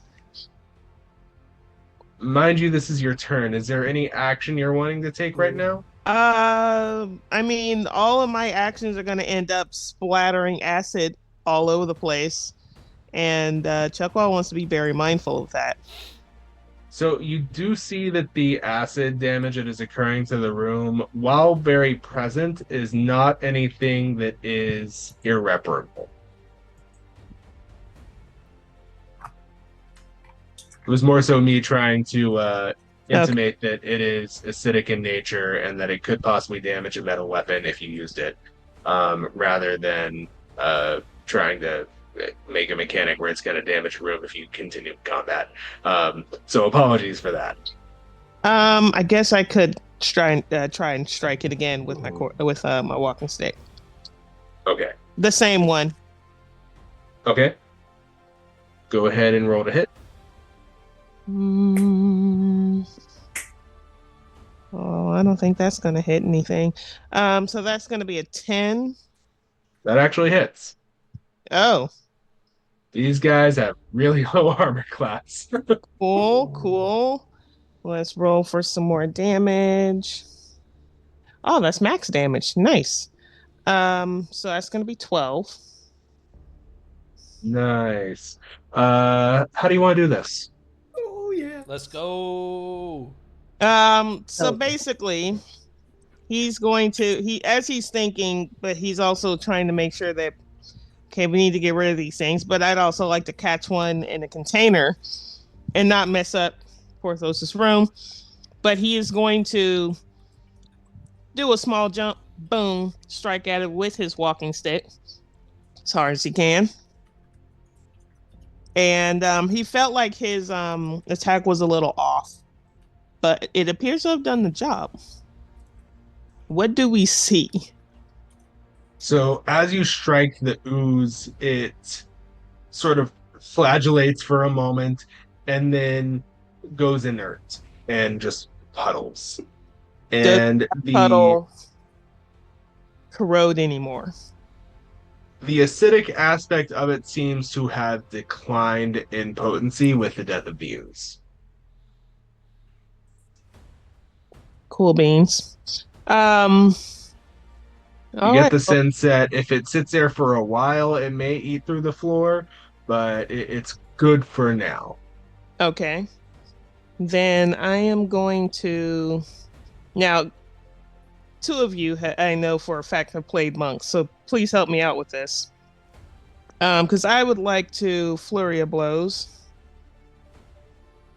and make.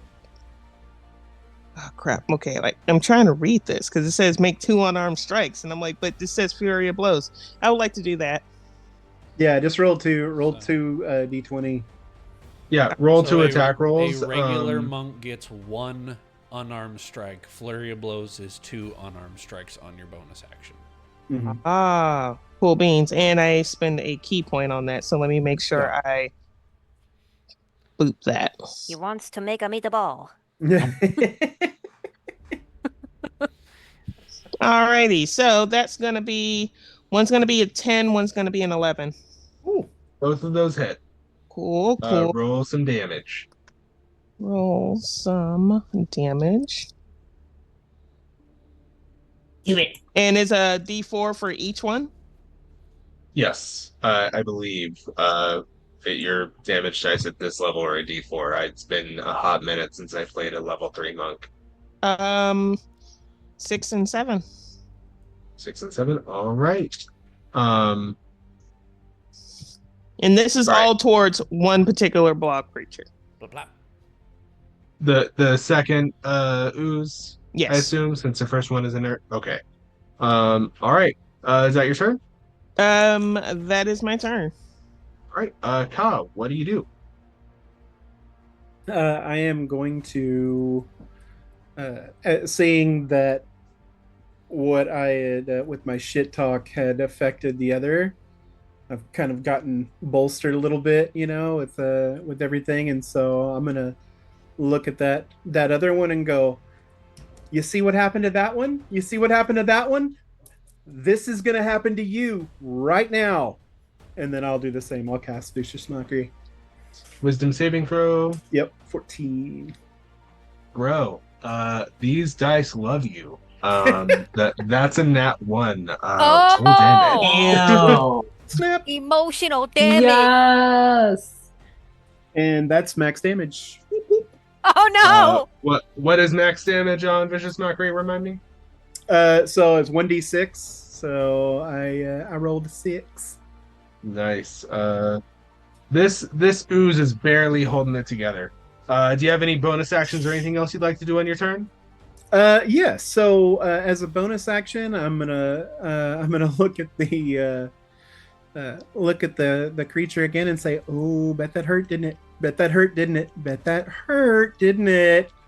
And then I will cast Unsettling Words, which means that he is gonna subtract 5 from his next saving throw it makes before the start of my next turn. The reverse Vicious Mockery. Or Yeah. the reverse bardic inspiration. The reverse inspiration. Like this is like a middle school Oh, okay, bullying a so this is preschooler. I'm spending I'm feature. spending Okay, yeah. all right. I was like, I don't remember that spell. I thought I No, knew it's the spell book pretty literally it's well. reverse inspiration. Yeah. Okay, gotcha. You said it's a minus what? -5. -5 to the next attack roll. Next saving throw. So Next next saving saving throw throw. it makes. Okay. Yeah. All right. So it sort of warbles in anger and anticipation. It's not very smart though, so it literally has a 1 intelligence score. Um, so it is going to try to attack at the one who has done the most damage, and that's going to be Chukwa. Chukwa, what is your AC? That's a fun answer. 17. 17. All right, and where is my bonus to hit?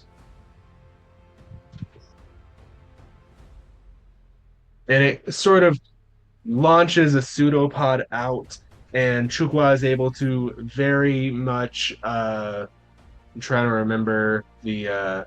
Anyone ever see that one episode of The Proud Family where they're learning karate? Chukwa does. Okay, I'm glad someone got Love that that reference. episode. I think I remember that. Oh, yes. Had to go Chukwa very much just dodges his head to the side and it misses.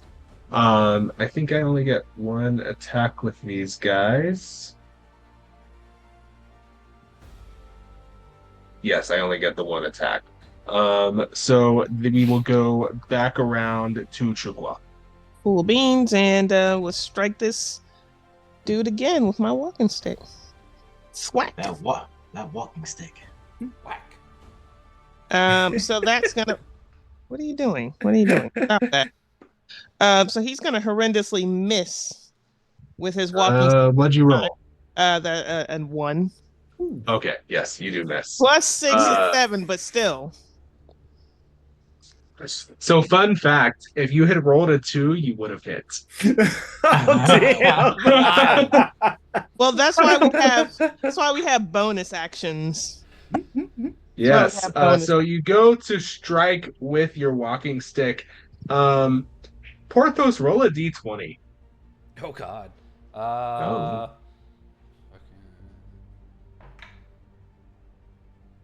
That's a 1. No. Uh-oh. Oh no. Uh-oh. No.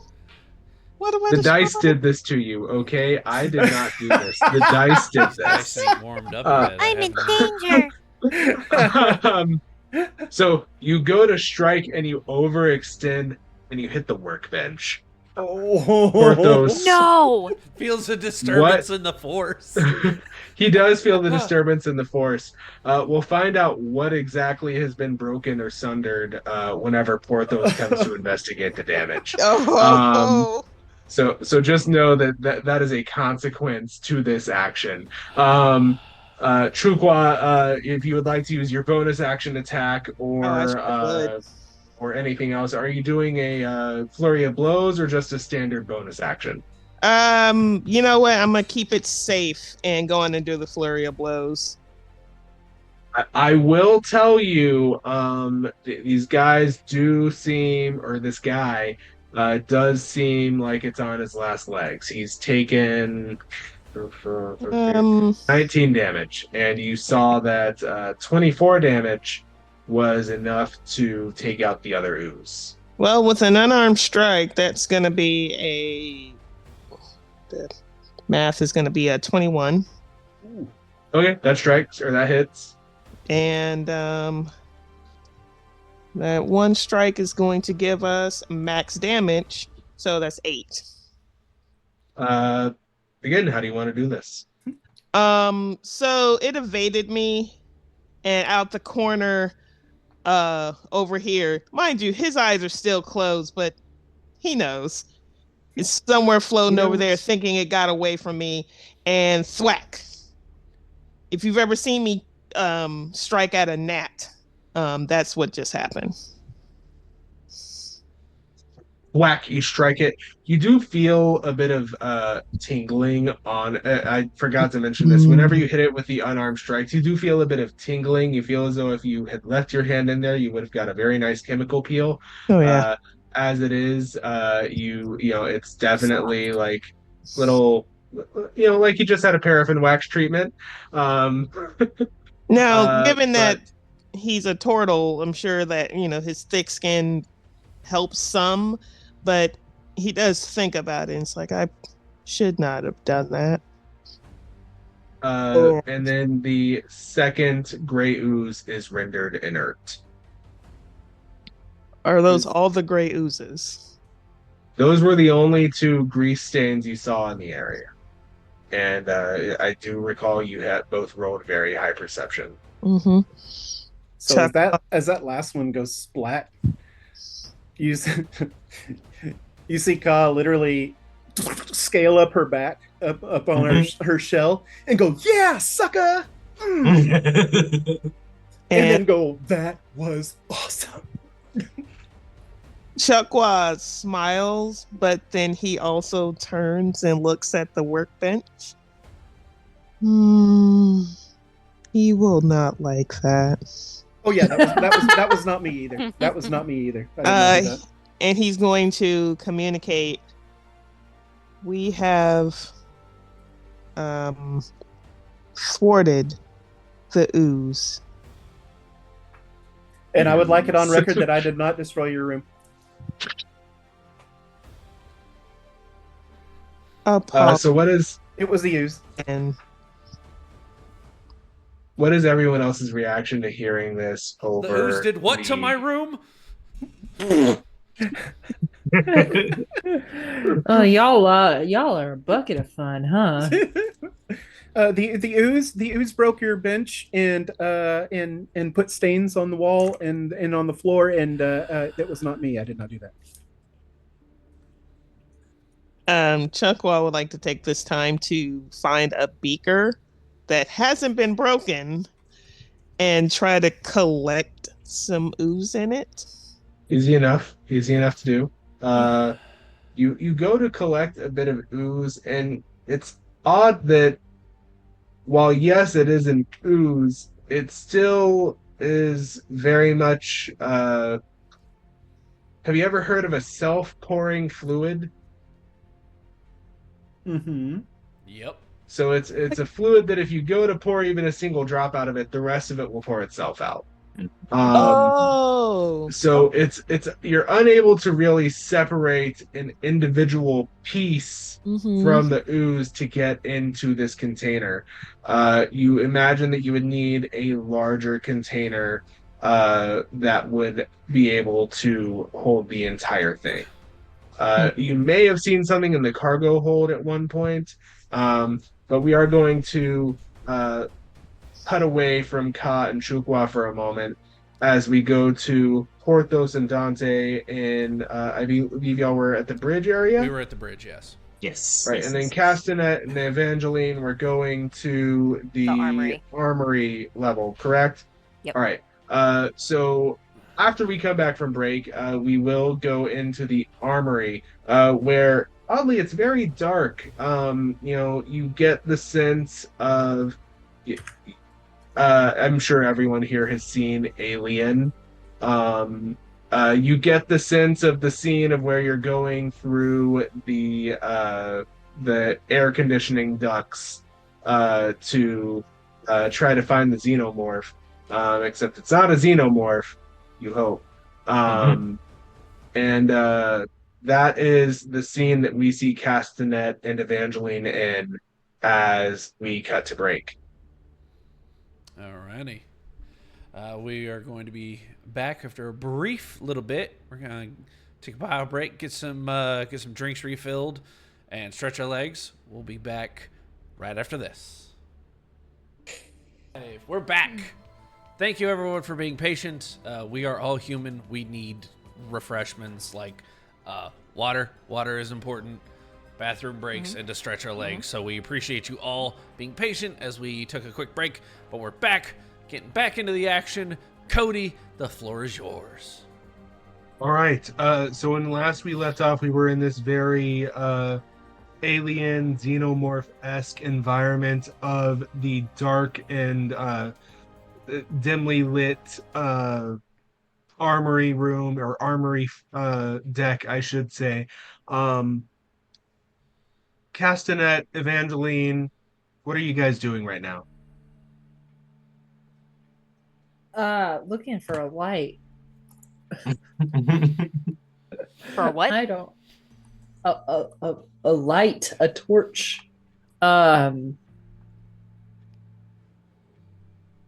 Evangeline doesn't have dark vision. I think she's the only person here who doesn't have dark vision. She's Now gonna you pull know out. how I feel. Silly human. So I have torches. DM, can I use those as like flashlights, or we go with the old standby torch? Um, is it anachronistic for the area that you were from to have a flashlight torch?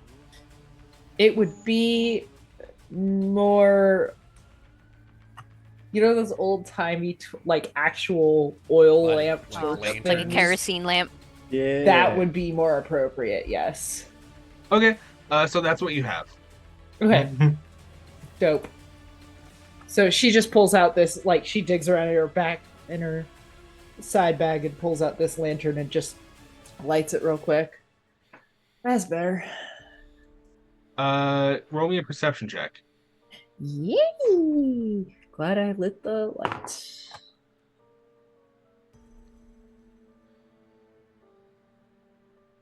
I can't do math. 11. All right.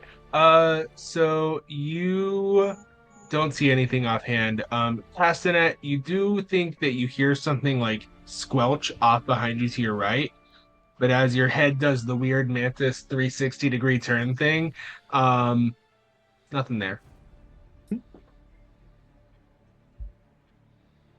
Your head always do that, or is that new? To quote someone I once knew, it's not a defect, it's a feature. I like it. Ah, I'm thank picturing you. going like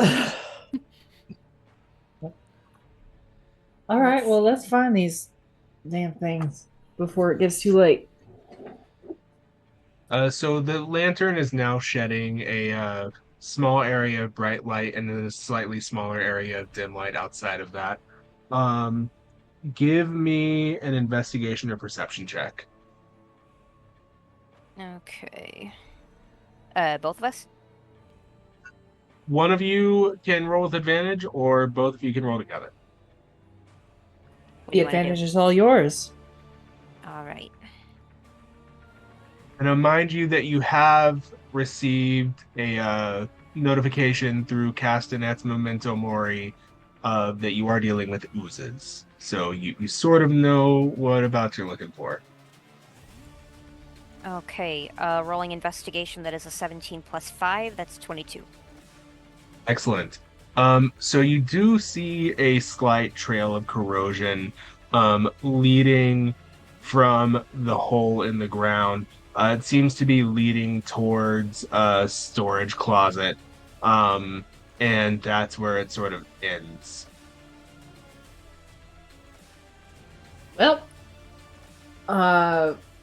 Evangeline tries the handle. It is unlocked and opens with a slight. That's not ominous. She kind of steadies her pistol while her left hand holds the torch and So creaks as it you open a look little in more. and you illuminate, you see there's a shaft of wood that is going into a bucket. You see it's a mop bucket. And then you see various cleaning supplies, some shop rags. You see some chemicals along the back wall. Nothing really, nothing too crazy. Where does do we see if the acid leads toward a particular thing in the closet? Roll me an investigation check. Okay.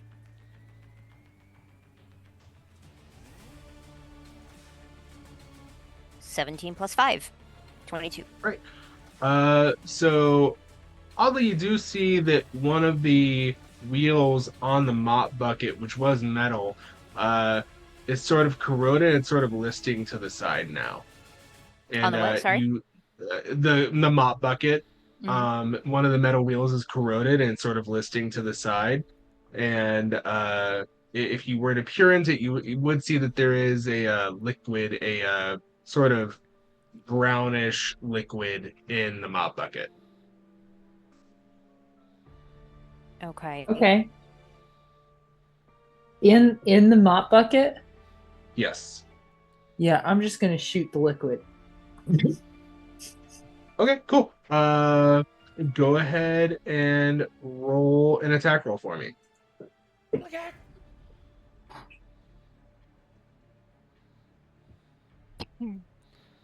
So anyway, I start blasting. So, anyways, Basically. start blasting. Oof. That Bren. is an 8 to hit. That just hits. Are you serious? Lego! Wow. Lego! Or rather, it would if it were an ooze. Instead, you just shoot a hole in the bottom of the mop bucket. Ah. Damn it. You had us in the first half, buddy. Oopsie. And the brown fluid just drains out of the bottom. What's your armor class? 13. 13? Yep. Uh-oh. So, you feel a very, very, very solid. As you are struck in the head, as the ooze is clinging from the ceiling. I knew it! Ah! Trying to see Concussion. damage. 2d. Jesus. Okay. And Evangeline is dead. No, just kidding. Not Not dead. Good thing you're with Just the healer. concussed.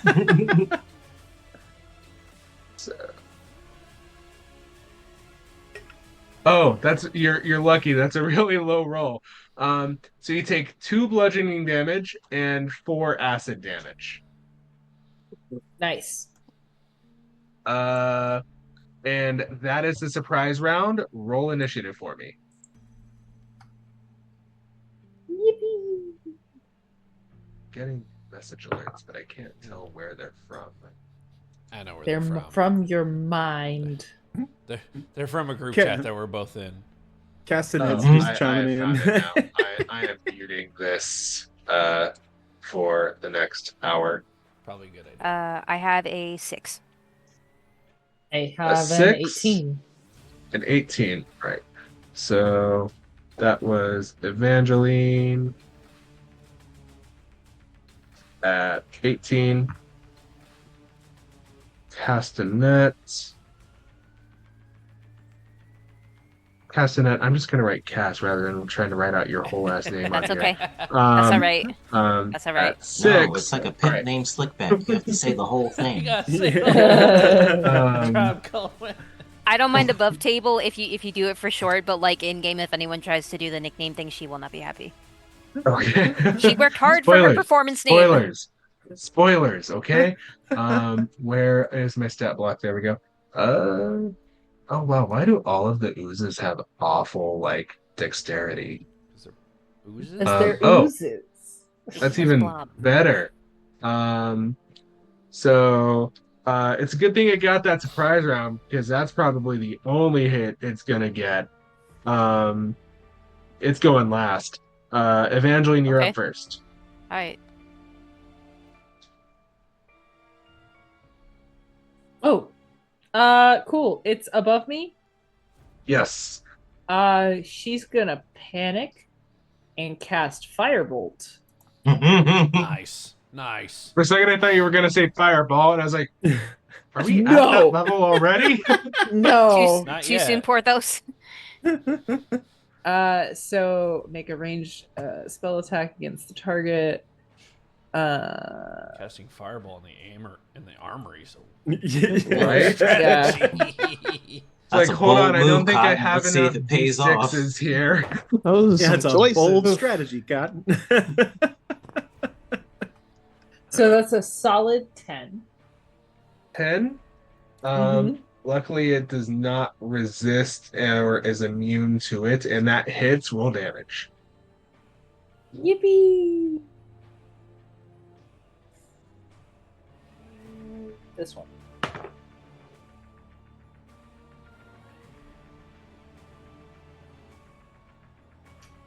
Eight. 8. Right. 8. As in, I will not be 8 today. Ew. Man.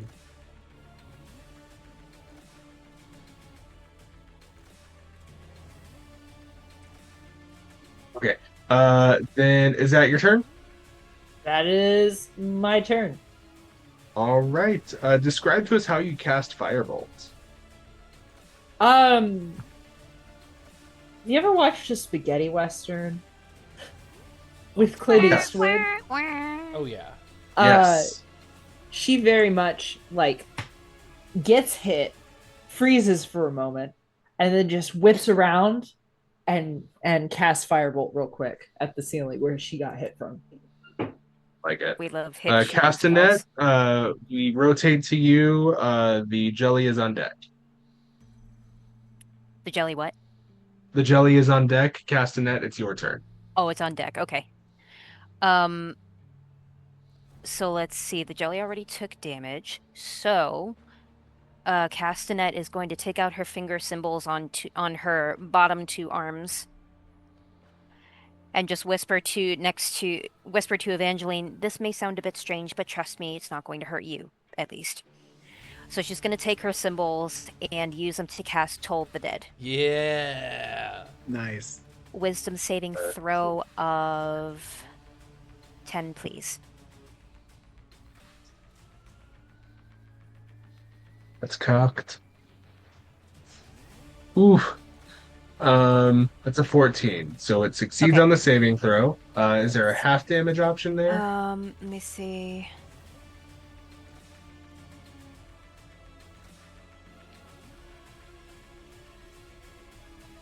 Nope, it didn't do anything. Make sure you're using the legacy option, not the I have the legacy No. option. We're good. okay. Yeah, it's unscathed for now. Okay. The resonance of the castanets, as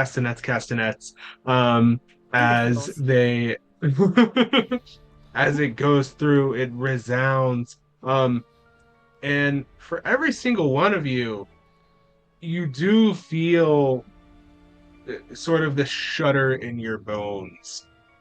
Because of the nature of the spell and because of your own natures, you feel the shudder in your bones throughout the entire Astra Mori as Castanet casts. That's not going to get tiresome. As Castanet casts this spell and it rebounds through the ship. Is that your turn, or do you have any other actions you'd like to take?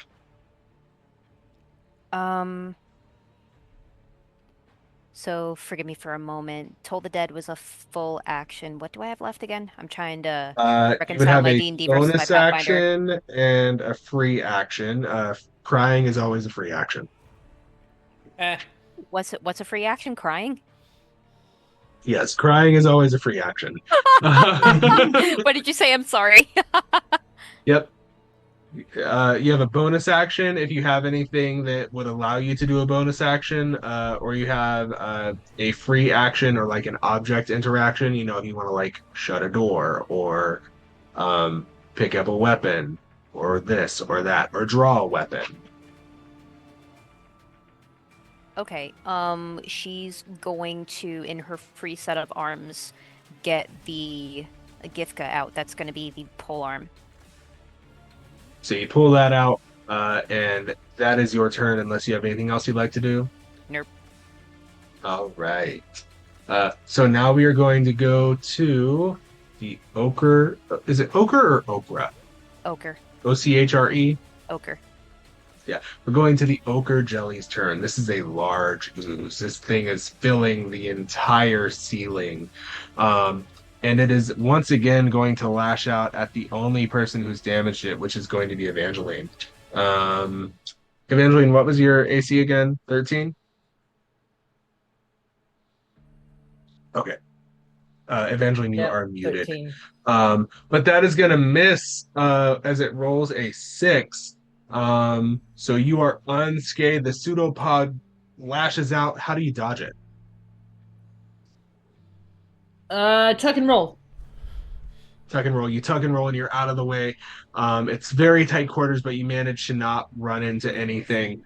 And then the rotation is going to rotate back to Evangeline. All right. Firebolt's free, and it seemed to work last time. So let's If it try ain't that broke, one don't more fix it. time. If it ain't broke, don't fix it. That is a 16 to hit, Let's go. Hits. and 5 damage. 5? 5 whole damage. Right. All right. Castanet, or do you have a bonus action or anything? No, but she's gonna say, I didn't think that would miss. Let's try something a bit stronger. So she's going to cast Dissonant Whispers at the first level. Oh yeah. Okay. Hell yeah. Make a wisdom save, please, of 14. You guys are really harping on these what's the word? The weaknesses here. I love it. Did That's not cocked. mean to. It was entirely accidental. That is a 7, so it definitely fails that. Okay, so then, can you please roll? You're actually going to do 2 things. You're going to roll 3d6, please. Is this the amount of damage that I'm taking? Yes. Right, so you would actually Oh, that's roll the me. damage. Okay, Yes. let me do that real quick. Do-do-do-do, do-do-do-do. Oh. Do-do-do-do. Oh. That is a 6, a 4, and a 4, so you're going to take 14 psychic damage, and if it's still Yes. alive, it's going to GTFO as far as its speed will allow. Yeah. Nice. Give me one moment. If it's still Sorry, I alive. was making sure that this one didn't have anything that said it was unable to hear anything. It moves how far? As far as its speed will allow.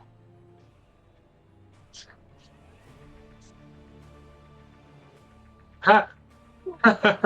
Okay, it moves 10 feet. Okay. Bloom. It just bloom. you've never seen an ooze be terrified, but you get the like mental image. It is booking it, or it's trying. It is still within reach of you guys though, Cool. because it is a large creature. Why did the big one try to go in the smallest room? That's my question. Why is the biggest one here? Weird. It's almost like oozes are ambush predators. Hmm. Let's see.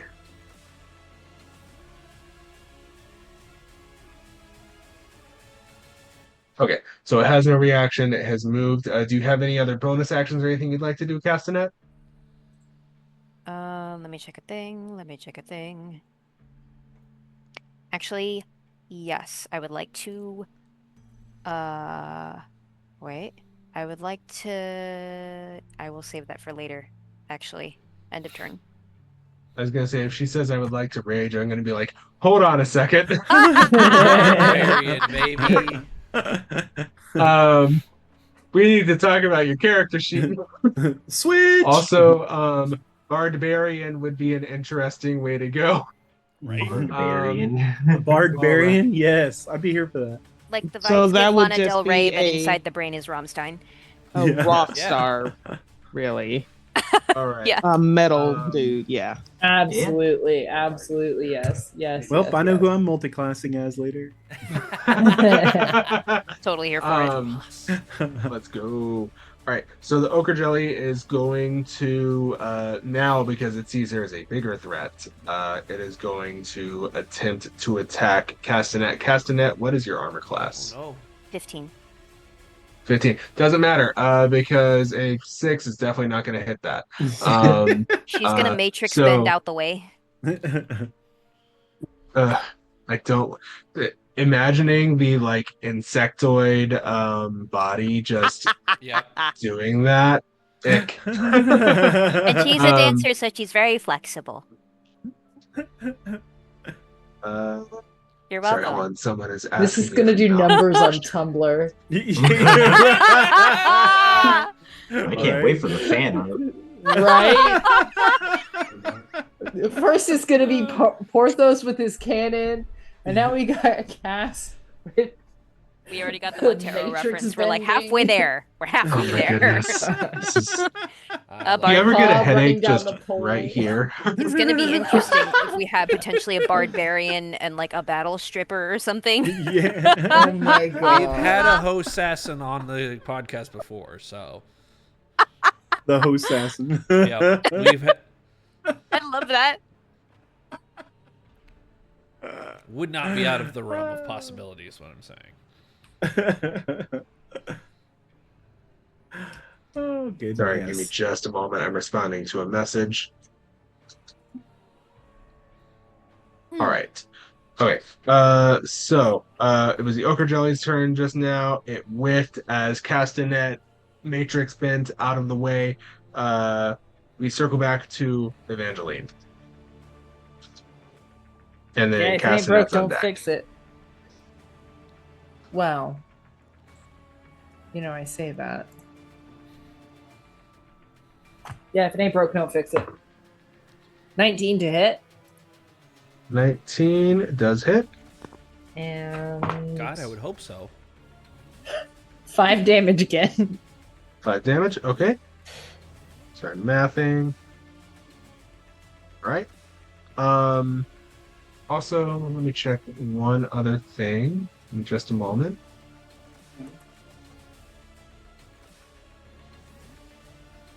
Sorry, I'm trying to balance everyone's stats and remember some numbers here as I'm going through, and I think that was literally the one that I just looked at, and I clicked on the wrong one.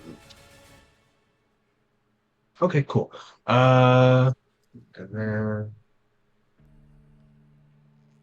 So that was Evangeline. Castanet, while I'm looking this up, you can go ahead and take your turn.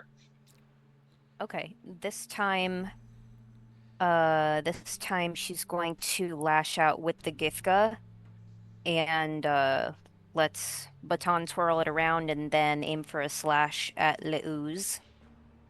Okay. Go ahead and make an attack roll. Okay, wait a minute. Oh, what am I doing? What the hell am I doing? Okay, okay, so wait, I'm rolling to hit first. 13. Nope, 15. 15 hits. Okay, roll damage. Okay. Dang, really? Alright. That's 1d10 slashing, that's 4 damage. All right. Okay. This guy is not looking well. Let's see. All right. So now it is going to be the Ochre Jelly's turn. And it is still looking at Castanet because Castanet has been dealing the most consistent damage. It is going to roll to attack. And you said your AC was a what again? 15. And here we have the first natural 20 by the DM. Okay. Ooh, dang. Alright. Had to happen to someone. So it's going to be. Oh, wait, you hit it with slashing damage, right? Mm-hmm. Hold, please. To what? I feel like it took more damage than it should have. His hold. How many times did you hit it with slashing damage? Once. Just the one, right? Yeah. Yep. Okay. Uh,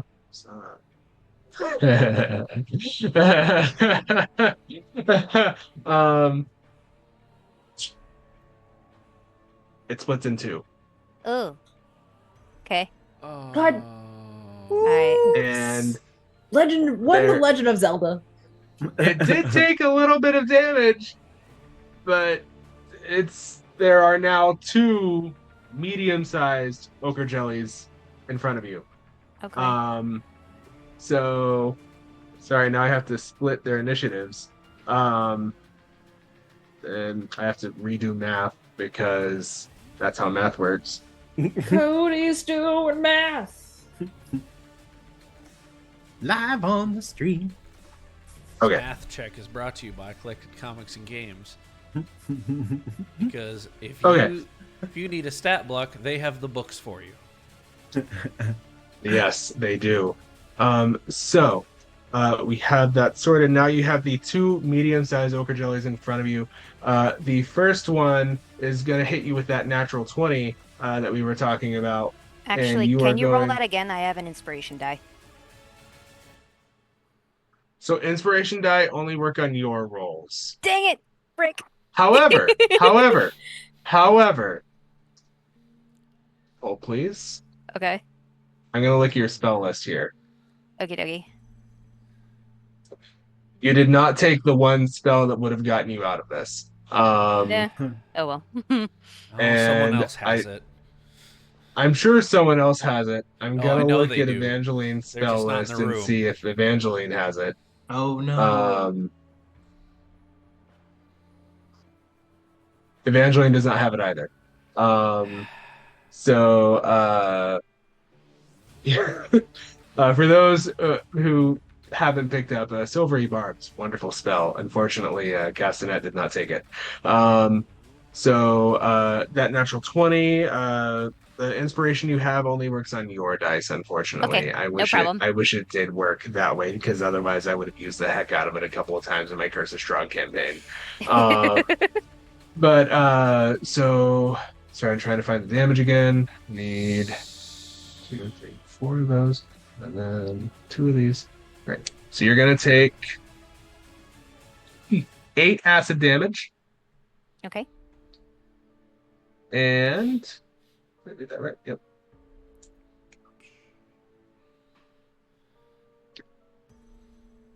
Ooh. 13 bludgeoning damage. All right. That brings me to 0. No. And Castanet, how do you go unconscious? Yeah, she just kind of crumples. All right. No. So the other ochre jelly, since there are now 2, is not going to,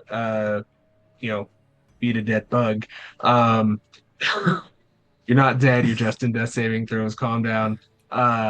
Is going to go after Evangeline. And luckily does not roll another natural 20, rolls a 5 instead for a total of 8, which misses Evangeline. So Evangeline, it is now your turn. There are 2 ochre jellies in front of you. Great. I am gonna cast Mirror Image. Okay. So I rolled a d20 to determine. Wait. Each time the creature rolls a d20, you have to roll to see which one you hit. Okay. So I have 3 illusory duplicates, of myself that appear in this space until the spell ends, which it lasts for 1 minute.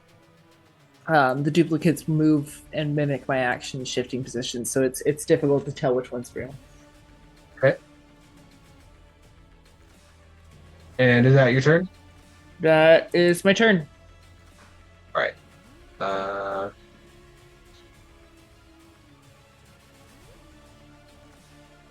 Okay, so you actually roll a d20 to determine whether they attack you instead of Yeah. one of your Yeah, duplicates. if the attack lands, then Lee would roll a d20.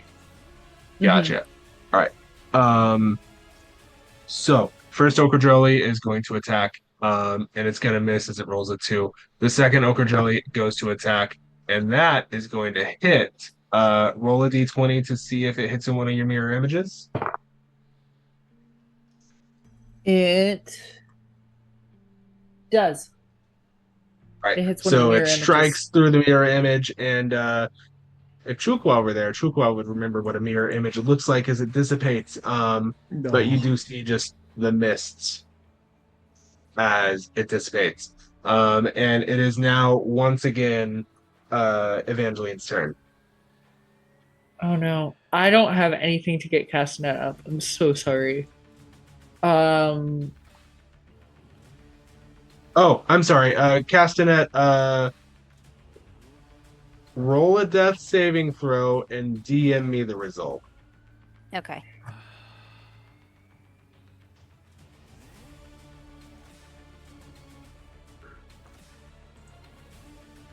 And then while she's doing that, Evangeline, you can take your turn.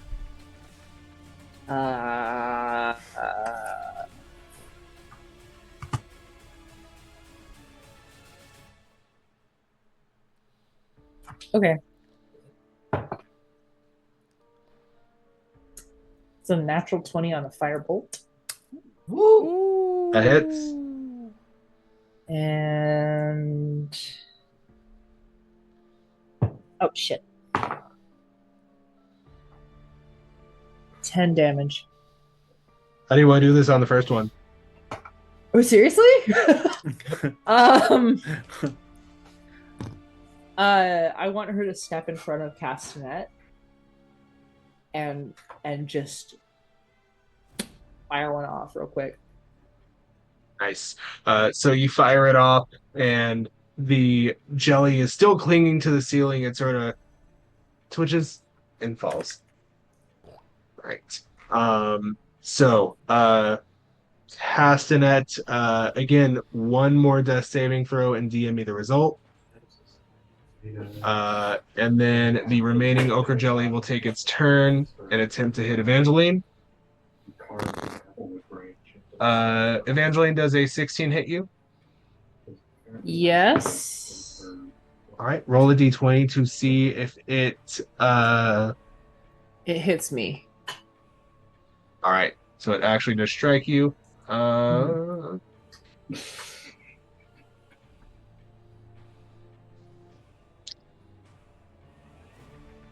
What's your HP at? I'm at 9. So now you're at 0. Oh, What the hell? Oh no.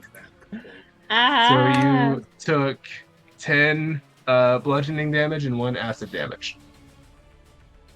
Let's send the squishies into the terrifying closet.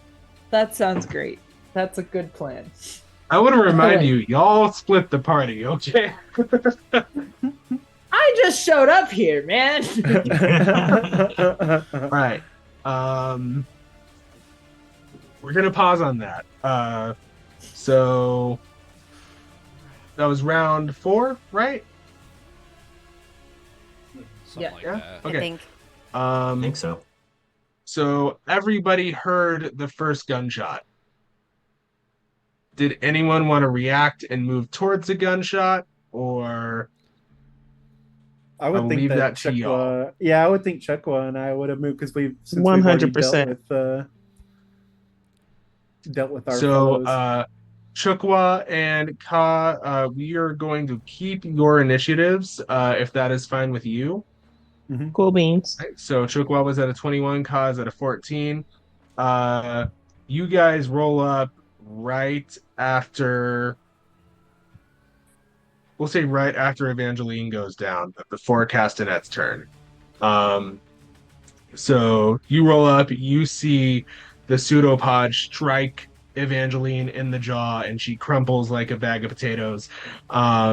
And that is what you run up on as you see one ochre jelly that is just puddling on the floor, and then another ochre jelly that senses you. Do we get to have a surprise attack on the one who just noticed us, or? Unfortunately, no, they do have blind sight.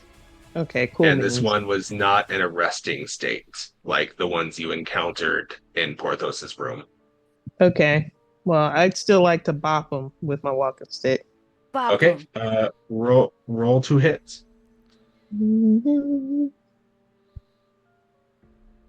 Oh, you definitely hit. That will be a 24. Let's go. All right. Roll damage.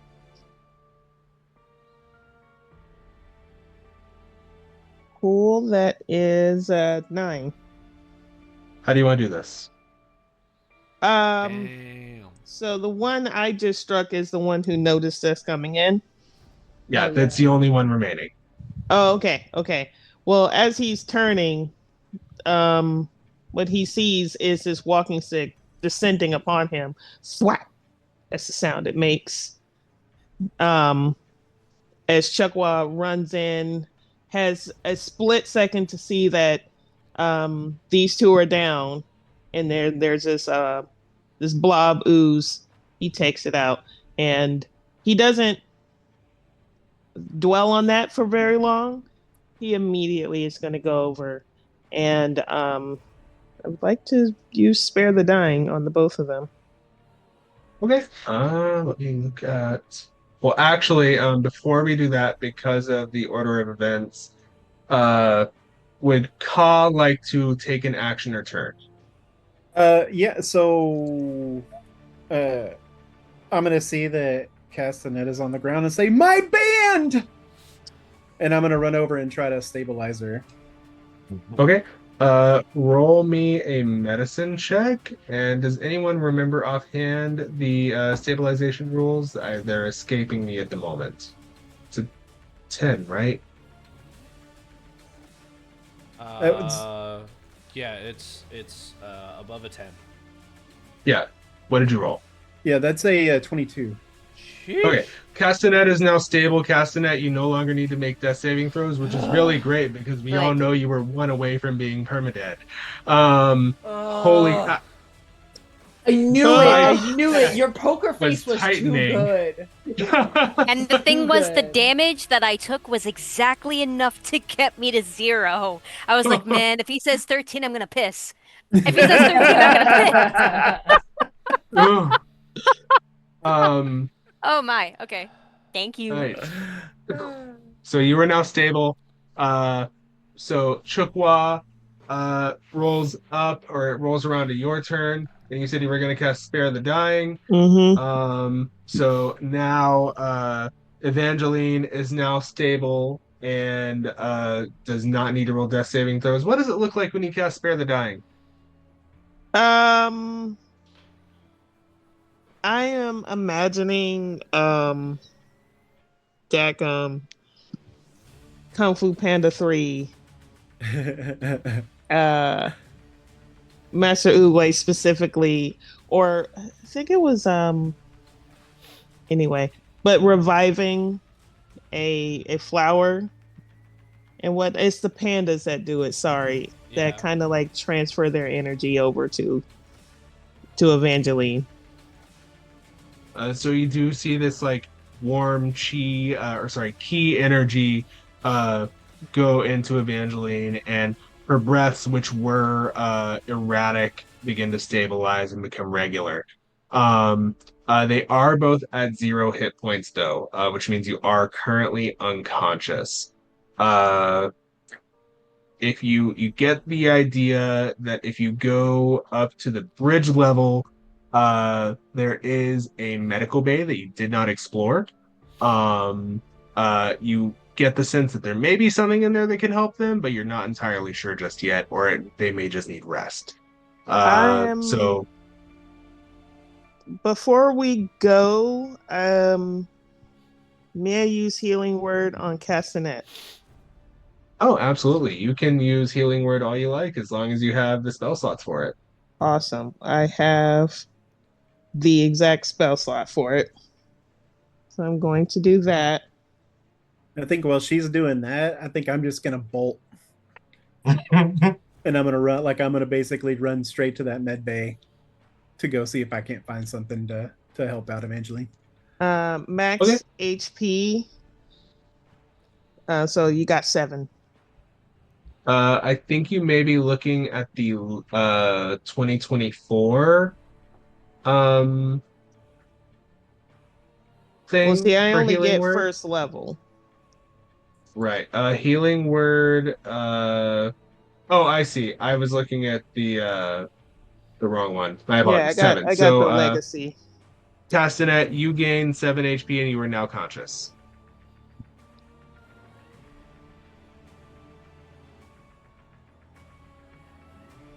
And I'm going to work on putting Evangeline on my back and slowly moving. Castanet, what do you do now that you were up?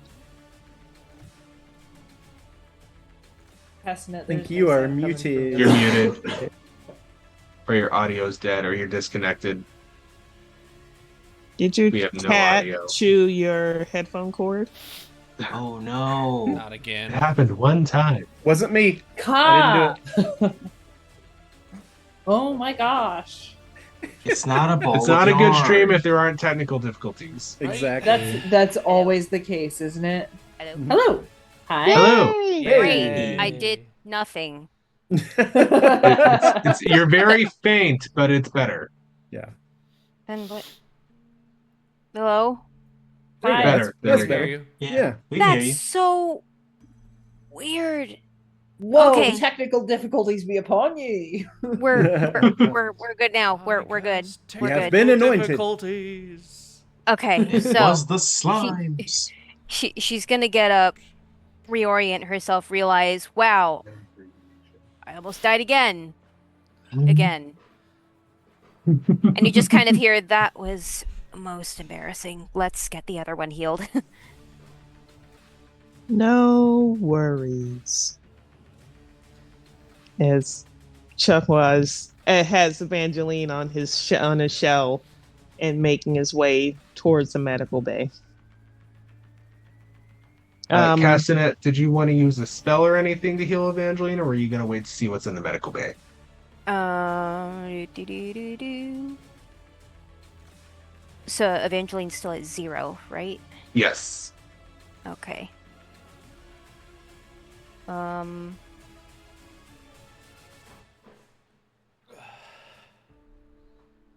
Also, we're going to communicate in the Ameno Mori's armory has been cleared. So then, since we're out of combat, are we going by actions, bonus actions anymore, or? We are now out of combat, so no. Okay. Well, She's you actually four.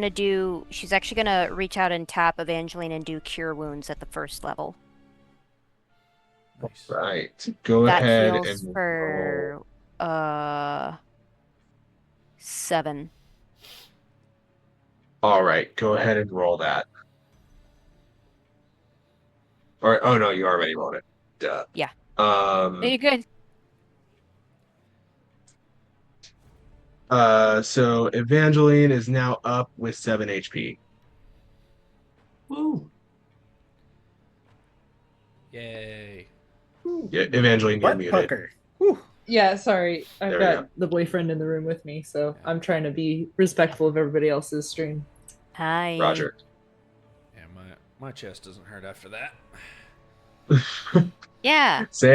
Samesies. All right. So we cut to as Ka, Chukwa, Castanet, and Evangeline are now together we cut to Porthos and Dante.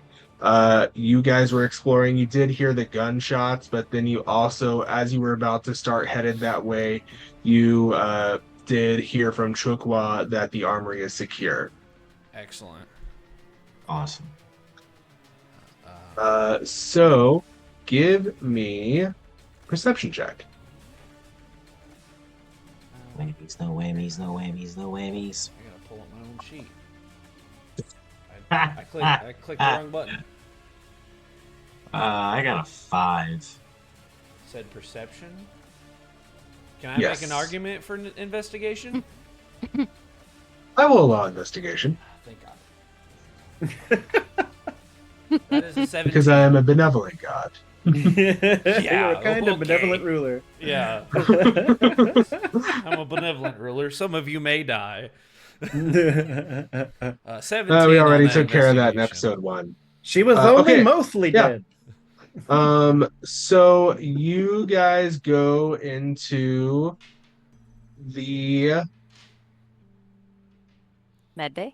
you follow a trail of where are the messages coming from now? I thought I muted that. Oh no, it was something else. Okay. You follow the trail of ooze, or rather the trail of corrosion, oddly into the med bay. Alrighty. This is strange. Cool. So if anything bad happens, at least we're in the place we need to go. Yeah, at least we can heal ourselves.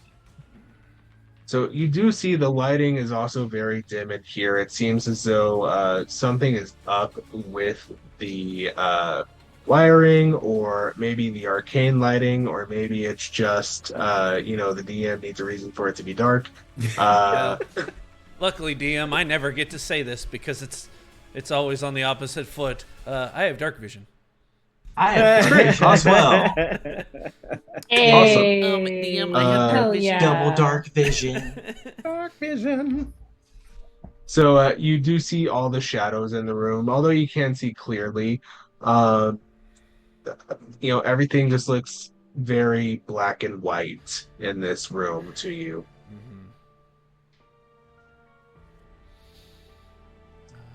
Do you investigate further?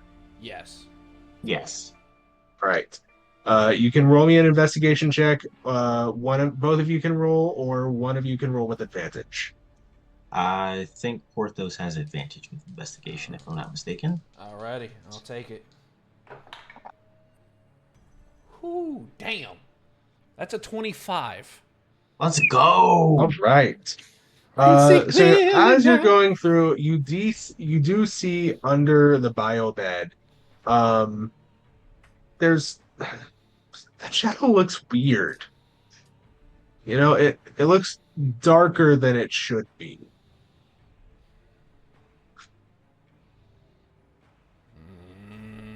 That shadow look a little weird to you? Can I tell with the 25? Is there movement? No movement. No, it definitely looks weird to me. Is there anything around us in the medical bay I could use to poke at it? There is an assortment of laser scalpels. There is everyone Alright. a laser scalpel is probably the best thing you could Mr. poke at it Johnson, with I from need the you to med take a bay. step back. How big is it? Okay. How deep is this med bay?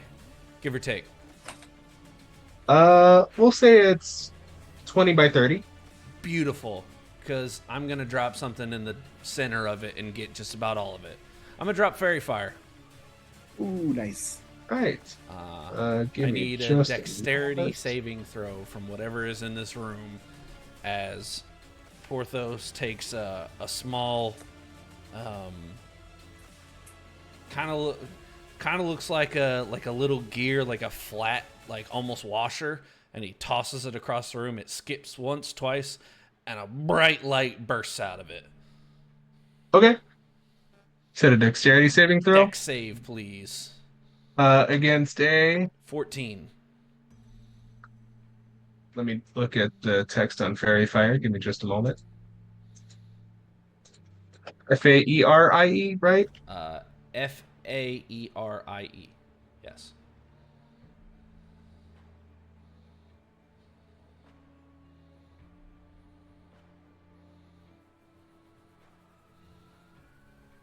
Doesn't seem to have any effect on anything. Damn.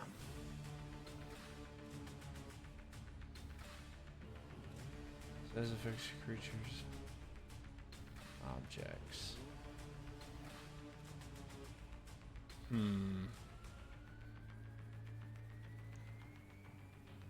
Weird. So what you just did was to illuminate, not attack. Yeah. So what would have happened is if there was a creature within this room or within the 20-foot cube,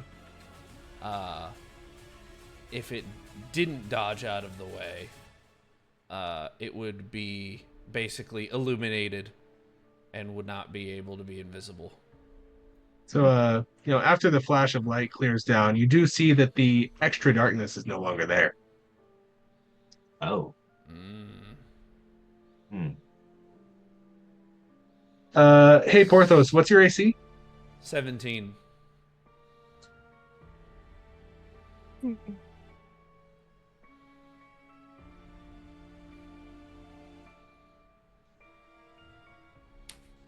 So, as someone who's been in the military and has been in several battles, you sort of have this battle sense.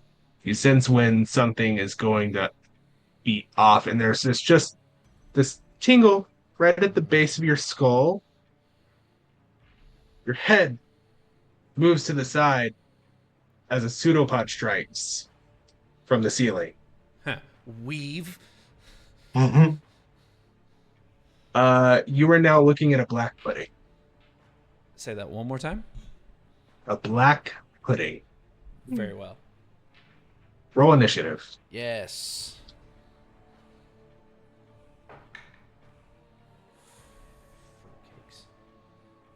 8. 14. Just a moment. So Chook was at 21. Damn, all those rolls suck. Then Evangeline is 18. Oh wait, we're all there now, right? Or no? Not yet. Not yet. Okay. On the way. Oh, I'm sorry. 16. Because I have +2 to Porthos, what did you roll? 8. 5 plus And Dante 3. rolled 16. C. Dante 16. Ka rolled 14. Porthos rolled 8. And Castanet rolled 6. All right. Let me roll for the black pudding. Holy shit. It rolled a 2. Yes.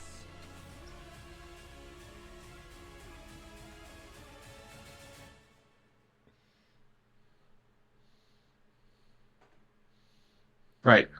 So I will say that moving at a regular speed, the others will arrive in 3 rounds. So starting with Dante, you've just seen this black pudding strike at Porthos. Okay. I would like to use Sorceress Burst. Nice. What does that do for me? It's a ranged spell attack. Your audio is real quiet, my guy. Oh, sorry, I was mumbling. You cast Mumbling? Sorcerer's Energy at one creature or object within range. Make a ranged spell attack against the target. On a hit, the target takes 1d8 damage of a type you choose: acid, cold, fire, lightning, poison, psychic, or thunder. Okay.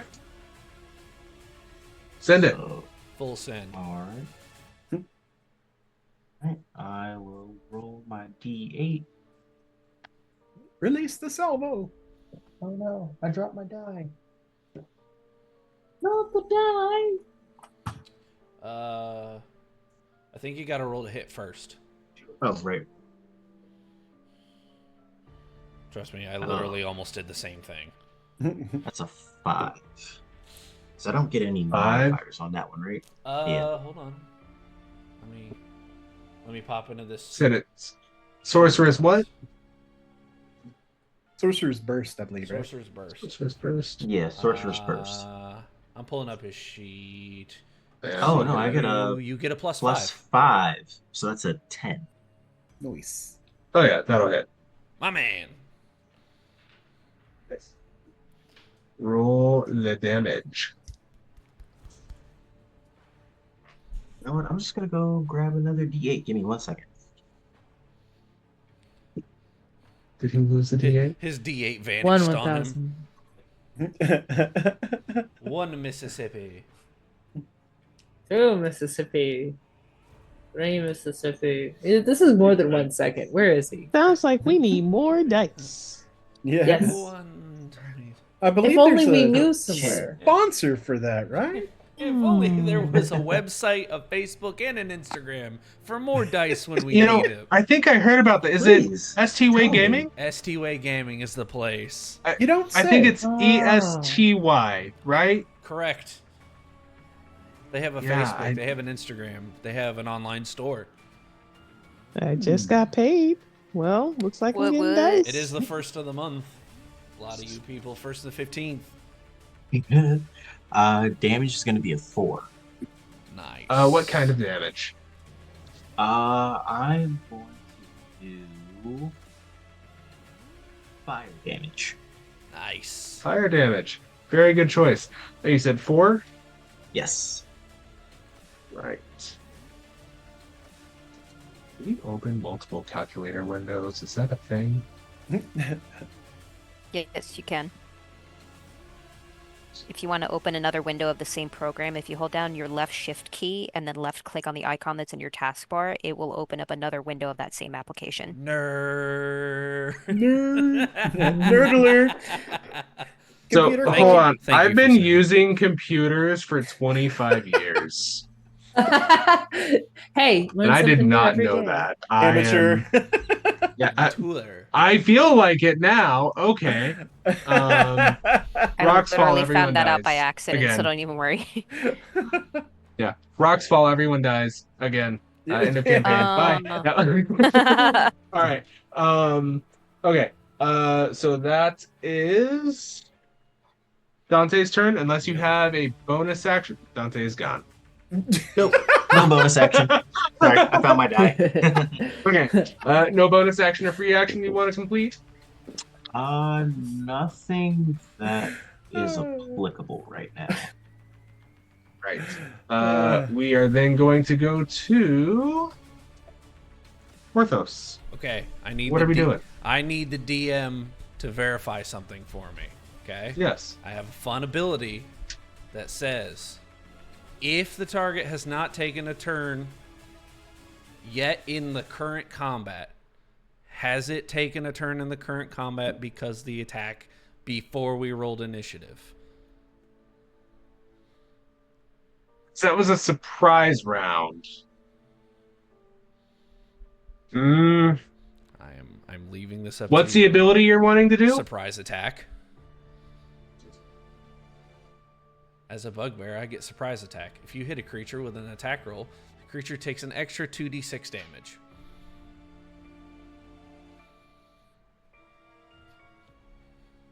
Sell me on this. How are you going to make it into a surprise attack? And then I'll decide on whether or not I want to roll a coolness. As soon as Porthos dodges this blow out of nowhere, Spidey sensing it, he will just immediately hip fire Astra. I'll allow it. My man. Alrighty. So that is a ranged spell attack. 17. That'll hit. So that's Get 2d8 plus 4. 2d6 What? of thunder damage. thunder damage. Damn. Right. How much damage am I taking? Oh my god, I rolled awful. 16 points of thunder damage. All right. Very nice. Very nice. That's my bonus How does action. this? Jesus. Okay, keep going. Now I'm going to make my main attack and pull out Constance and hit it with my sidearm. Pew pew. All right. 10. That'll hit. Scooted across the desk. For 9 points of piercing damage. Right. Very Let's nice. go. Because I don't think I get surprise attack on both. I think I just get it on Yeah, no. I would just allow it on one. Okay. So, it is now the Black Pudding's turn. It just took a lot of damage from one bugbear, so it is now aggroed. Let's see.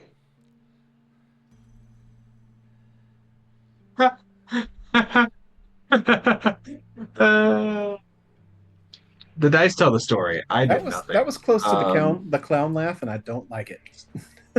That's a natural 20. Bad luck. All right. Okay. All right. Oh shit. Does anyone with the silvery barb spell? Is anyone with silvery barbs in the room who wants to react to that? No, but I'd love to cast a reaction. Okay, what is your reaction? Absorb elements. Storm elements. So I will be resistant to acid damage. Nice. Okay. I see what you're doing here.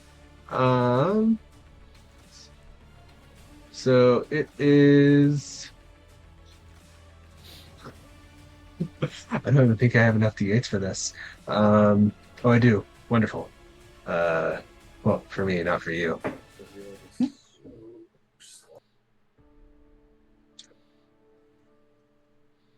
I think 6. Right. So you're gonna take 9 bludgeoning damage, Okay. and then 2, 5, 12, 20 acid damage, reduced by Reduced to half. is it half? If you're resistant, Is the spell resistance? yes. I am resistant to one type of element damage for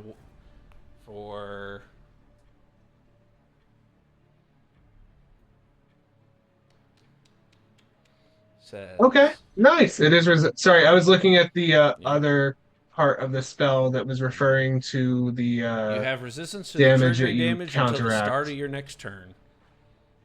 All right, very nice. So 10. So you take 10 acid damage, and how much did I say? 9 bludgeoning Yep. damage. So I'm not feeling great, but I'm not down yet. All right.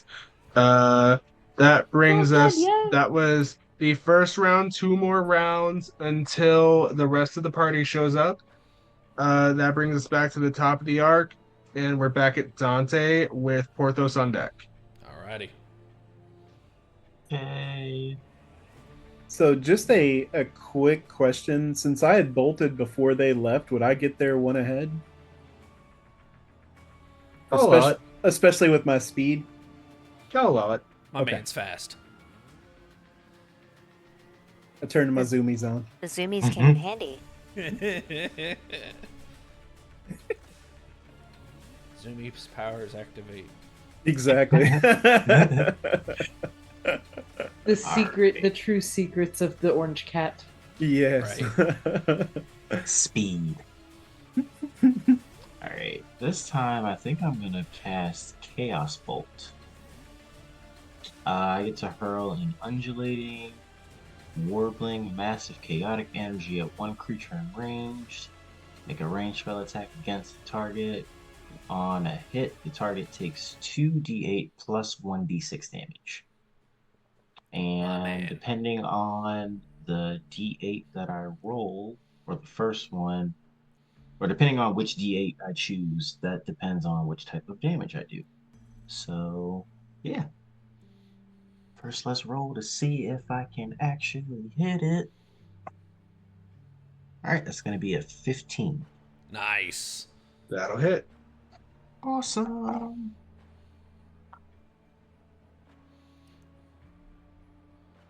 Now that I actually have 2d8s.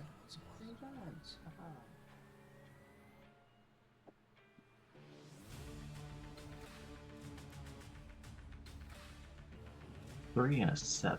Whew. So I'm that's between 10? fire and psychic damage. Oh no, this is choosing the damage type. Okay, I see. Yeah, so I'm between fire and psychic. I'll go with fire again. All right. And And how much then- damage do you do? Let's see. So that's 2d8 damage and then an additional 1d6. No, the 2d8s was to pick which type of damage I'm doing. So it's like I roll 2d8s and I pick between the two numbers of which damage type I want. I think that's also the damage that you do, though. Oh.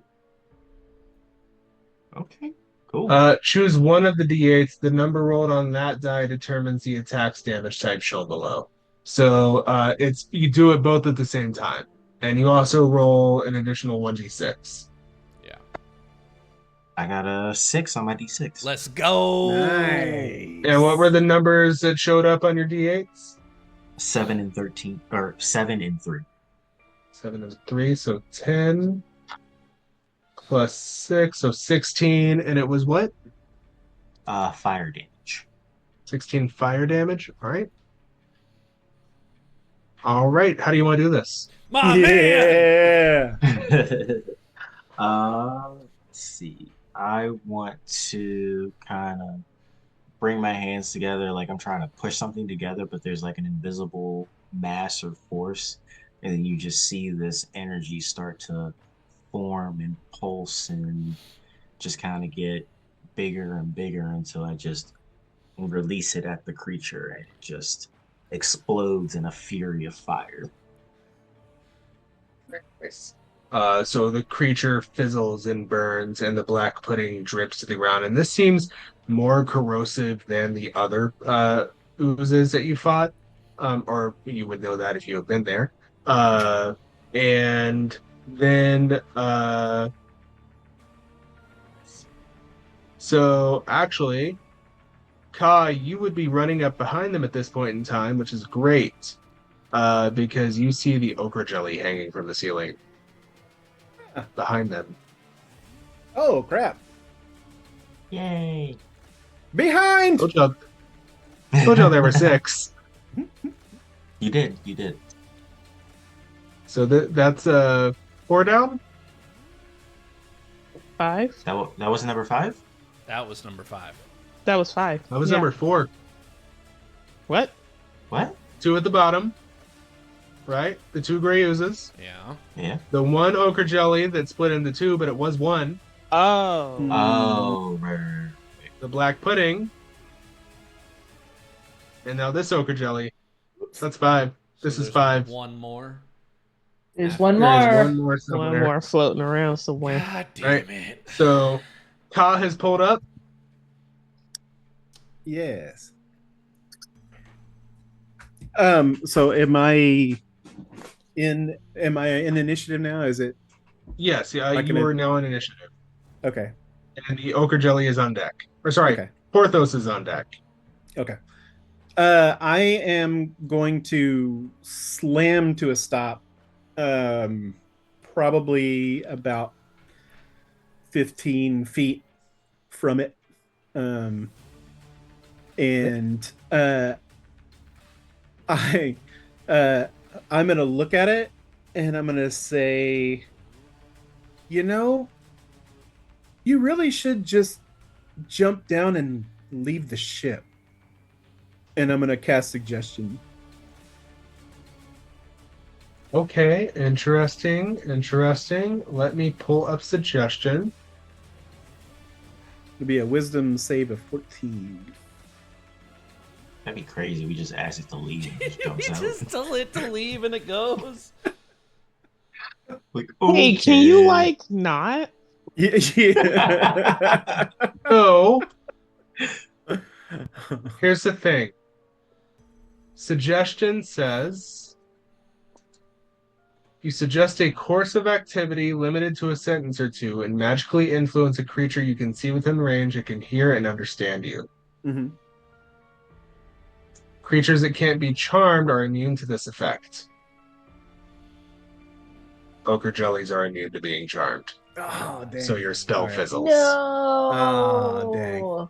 It was So a you great see plan, this. though. It was a great plan.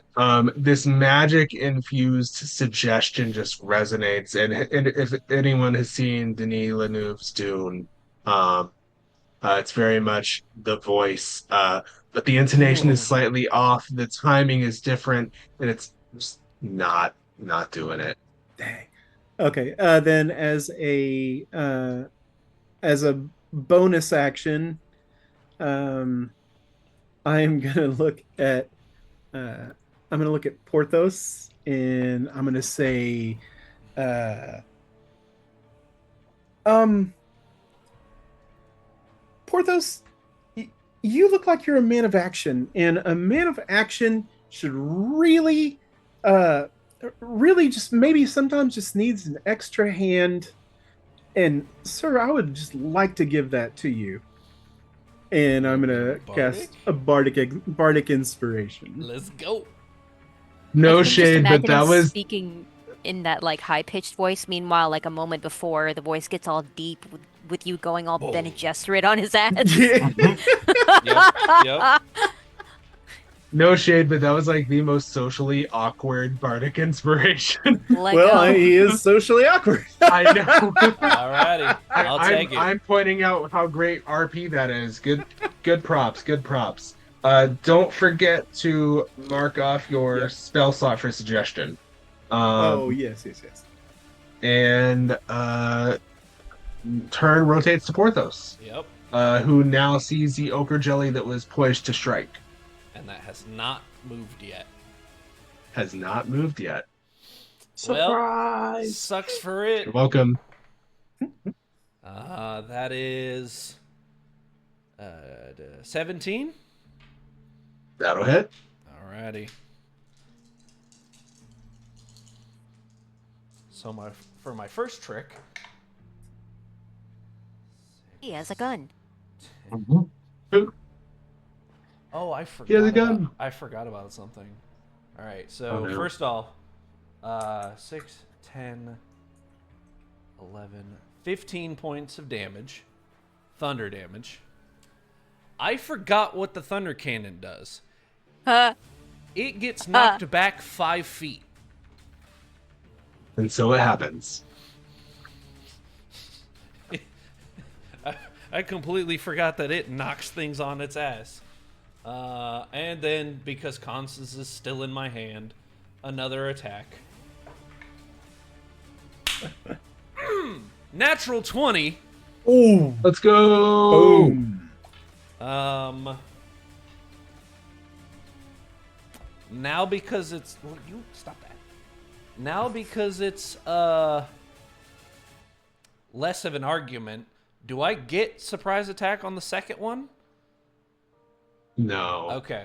I had to clarify. That will be a running question. All right, so You're out of focus, my dude. I know There we it does it sometimes. He's back. It Okay. prefers the microphone. 1d6 plus 4. That's a 1, but doubled is 2, so it takes 6 points of piercing damage. 6 points? Yep. Sorry, give me just a moment. Thunder, piercing. Go. Yeah, that's and I'm gonna take a couple steps back now that I've knocked it out of physical range of me.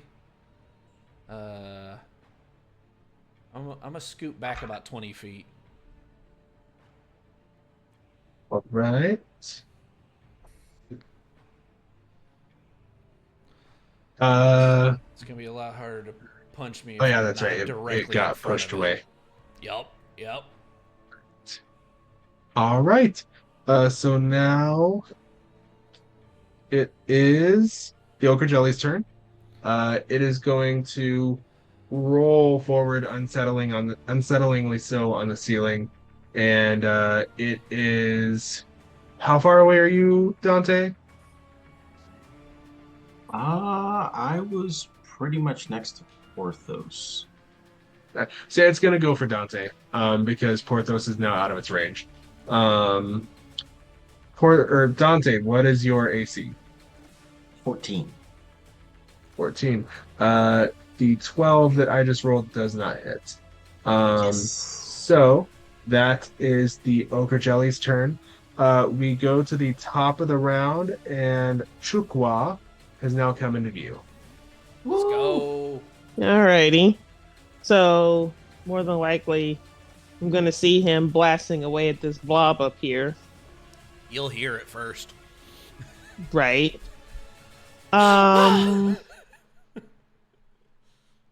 Yeah, can I knock it down from the ceiling? How would you be doing so? Like Not opposed pinata. to it. I'm just. Basically parkouring up there to knock it down with my walking stick.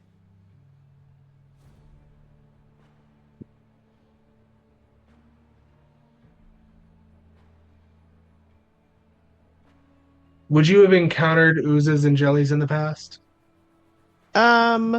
No, but I do have combat training, well, things of that nature as part of a role I had in the order. Roll me a. I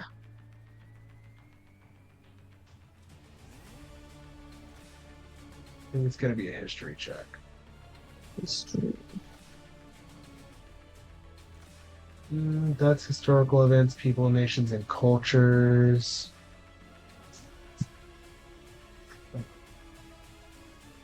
Spells, magic items, points of distance. I think history is probably going to be the closest one. Okay. Actually, no. Nature. Roll me a nature check. Okay, so that is gonna be 15. 15. Okay, so you know that oozes are capable of the same effects of spider climb, meaning that there's nothing really holding them up there except the universe's sheer will. So you don't get the idea that you can knock it down without something to cause it to do so. So you would need an ability or something that would say that you move it X amount of feet in a given direction or something. Cool. How far away is it from me? We'll say 30 feet. 30 feet? Okay. I will hit it with some darts instead. Right. Go ahead and make that attack roll.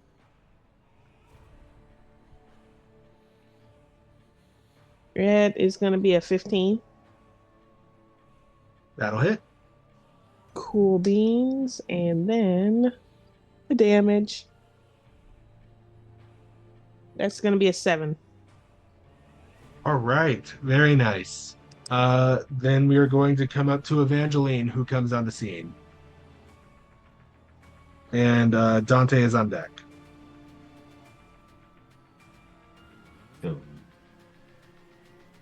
So Evangeline. Evangeline? Yes, Evangeline. It's your turn. Oh, got it. Okay. Ooze. Hey, Sorry, guess what trying to I be forgot better I about have? saying who's on deck. No, Carry you're on. so good. I have two-handed fighting. I forgot about that. And I have a crossbow and a dagger. A light crossbow specifically. And a Okay. dagger. Is it a small gun or is it a light crossbow? It's a small revolver, actually. There we go. Sorry, looking at the character sheet. So I want to try and how far away is it? It'll be about 30 feet from you. Oh, okay. Well, we'll try with the crossbow first, or with the revolver in the study. Uh, does a 16 hit? 16 definitely hits. Okay, that's gonna be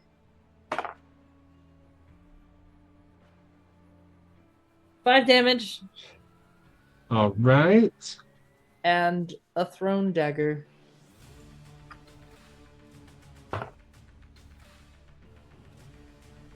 Which is 16 to hit again.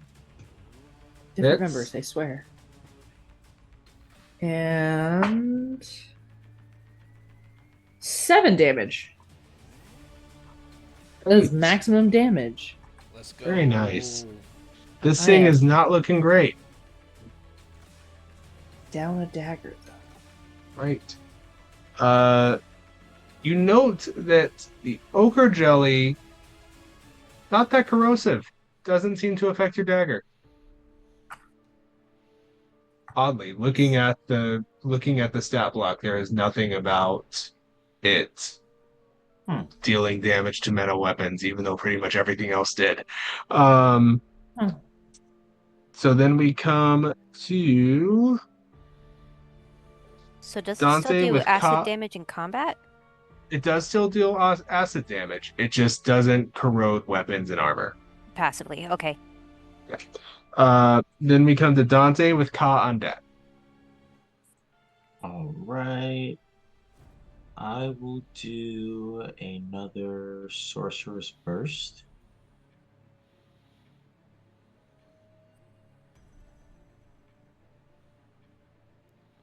All right. What's up? I just said all right. Oh, okay. Does a 16 hit? A 16 hits. Awesome.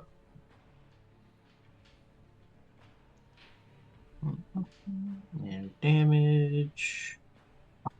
I'll do fire again, and that is going to be 6 damage. How do you want to do this? My man. Yeah. Yeah. Let's see. Let's do this one Kamehameha style. So, like, gather the energy, bring it back, and then fire blast. And Very nice. incinerate. My man. And it does incinerate this bits of ooze, almost like oil slick getting caught on fire. Or has anyone seen rubbing alcohol catch fire? Yep. It burns out very fast and it just shrinks and fizzles into itself. All right. So we are now on the bridge deck. 2 of our party are in the med bay. The rest of our party has now arrived on scene. What do you guys do? So, how many have we killed so far? To take a quick count. 5? Yeah, five. Mm-hmm. All right, 5 down. 1 to go. All right. Dear Lord, these things, They stink. they're not fun. Does anyone You know, have an ice I would pack? agree with that. Because my head hurts. Yeah, you look like you got hit with the ugly stick too. Mm-hmm. Oh, That was before the fight. Ow, my ribs. Oops. All right. I guess we. We're all kind of worse for wear. I say we all stick relatively close together. Keep looking for this 6th one. Are we all gathered together? Yes. Okay. Are we close to the bridge or are we at the bridge?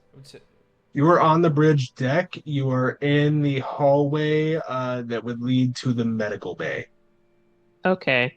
I asked because if we're close to the bridge, Chuckwa can look at the security cameras. Good idea. That is an idea.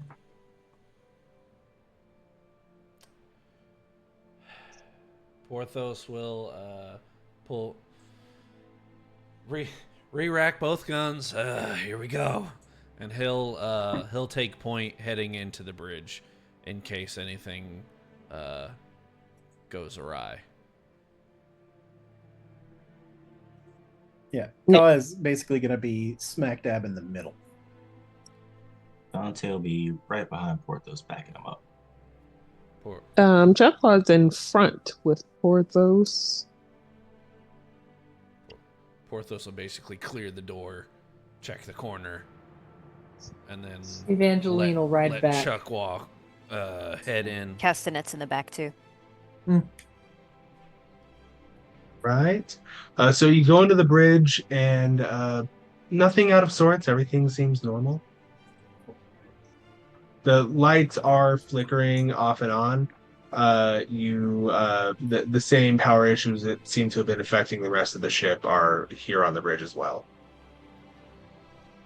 They get to the power supplies or something? Probably ate through some wires. Shoot. It's gonna take a minute to fix, huh? I'm not bad at fixing things. Chuckwa, get on those cameras. Find the last bastard. Chuckwa's already pressing buttons. Rest You can look. Take Could I roll stock. investigation? Yeah, you can roll investigation. With the cameras, I will grant you advantage. Okay. Beans. Hell yeah. Nice. Dope. Sweet. Not So I have one a 16. plus 5. That's a 6. What was that, Chukwa? 16. So Castanet isn't really able to see anything, but Chukwa does make out. This seems like a very small trail compared to the others. The corrosion isn't nearly as large. It's very faint, even. It's almost like you can't really even tell that it's there. And you see that it first did come up to the bridge, and it actually was in the bridge. It was all around the captain's chair. It was over by the security desk. It was here. It was there. And then it went away. And the current track has it leading back towards the crew deck into the galley. Had the Okay. munchies. Going for the food stash. We gotta stop that thing. Yeah, fast. let's Chuckwa's No, gonna go not down the there. kitchen. And So he's does gonna everyone go down to inform the galley? everybody. Yes, I am Yep. starving. We'll handle food after we handle this thing. This damn cat. This Porthos. damn cat. Porthos will take lead going and after the start kibble. heading towards Oh. the galley. Quick. Hope that blob doesn't open a can or something.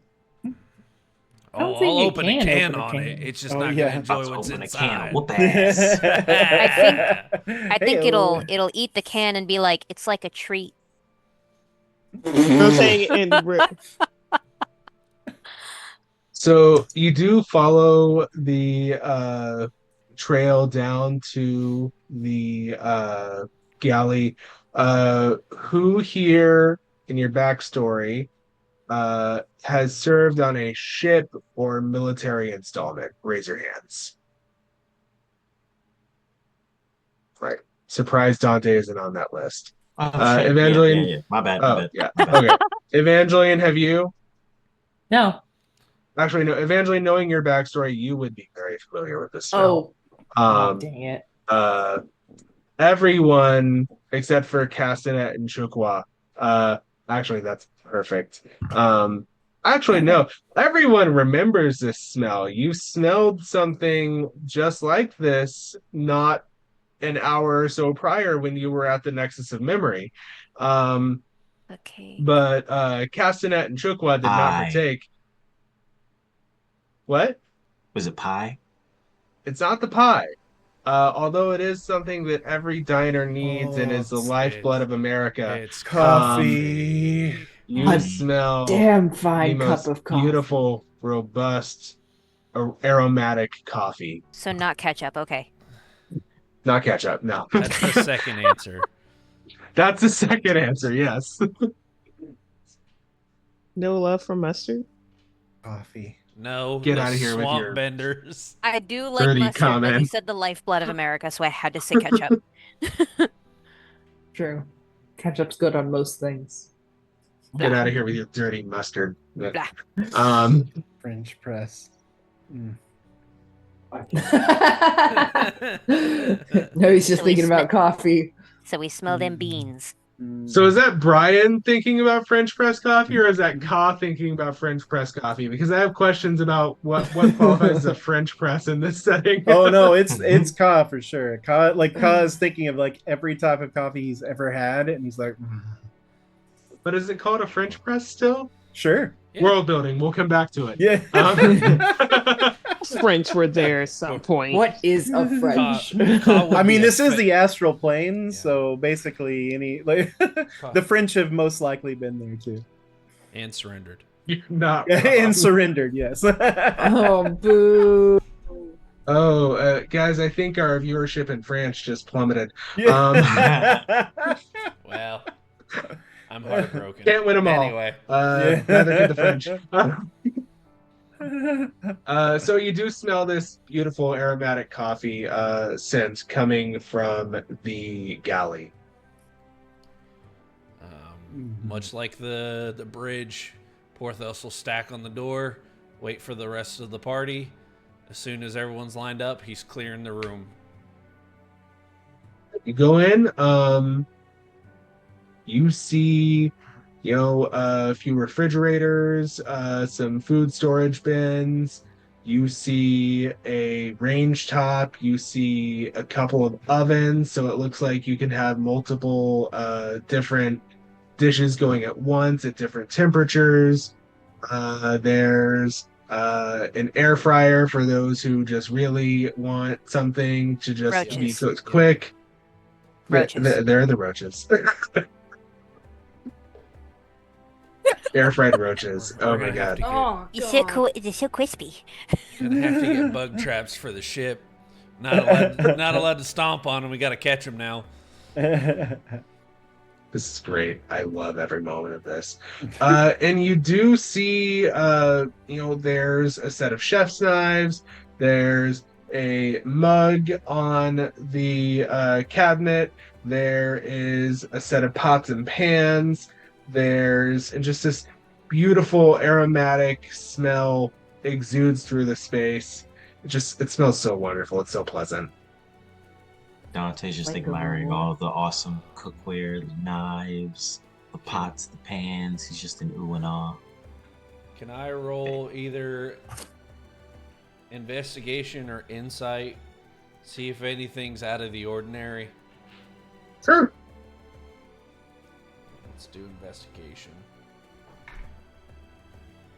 That's a dirty 20 on that investigation. Ooh, buddy. Nothing particularly out of the ordinary. You do note that the mug is not with the other mugs. It looks like it has been specifically placed there. If you go and approach it, you do see it does have what appears to be, for all intents and purposes, coffee. Very delicious smelling coffee. Y'all remember the old Looney Tunes where the waft? where they would like basically the character would be like floating, like following the scent of like Yeah, delicious. yeah. Like that's basically what Ka's doing in the room. He's like, Is Ka gonna take a sip? All right, hold on. Porthos has a very important question, and it's going to depend on whether or not he shoots the cup. What kind of coffee? Is it black? Does it look like it's had cream and sugar? What kind of coffee does Porthos like? Porthos drinks it black. It's black. Oh, it's dark. Damn. I had a feeling you were gonna say something like, "Oh, it's blonde roast." Pop. Exactly. It's a frappuccino. Blam. A latte in here. Yeah, get that latte out of here. No, Freaking this is soy the milk. darkest Someone of put a dark macchiato roasts. in my kitchen. This is the How much darkest of sugar dark in this? roasts. The finest Arabica beans. You can tell that this coffee was brewed with care.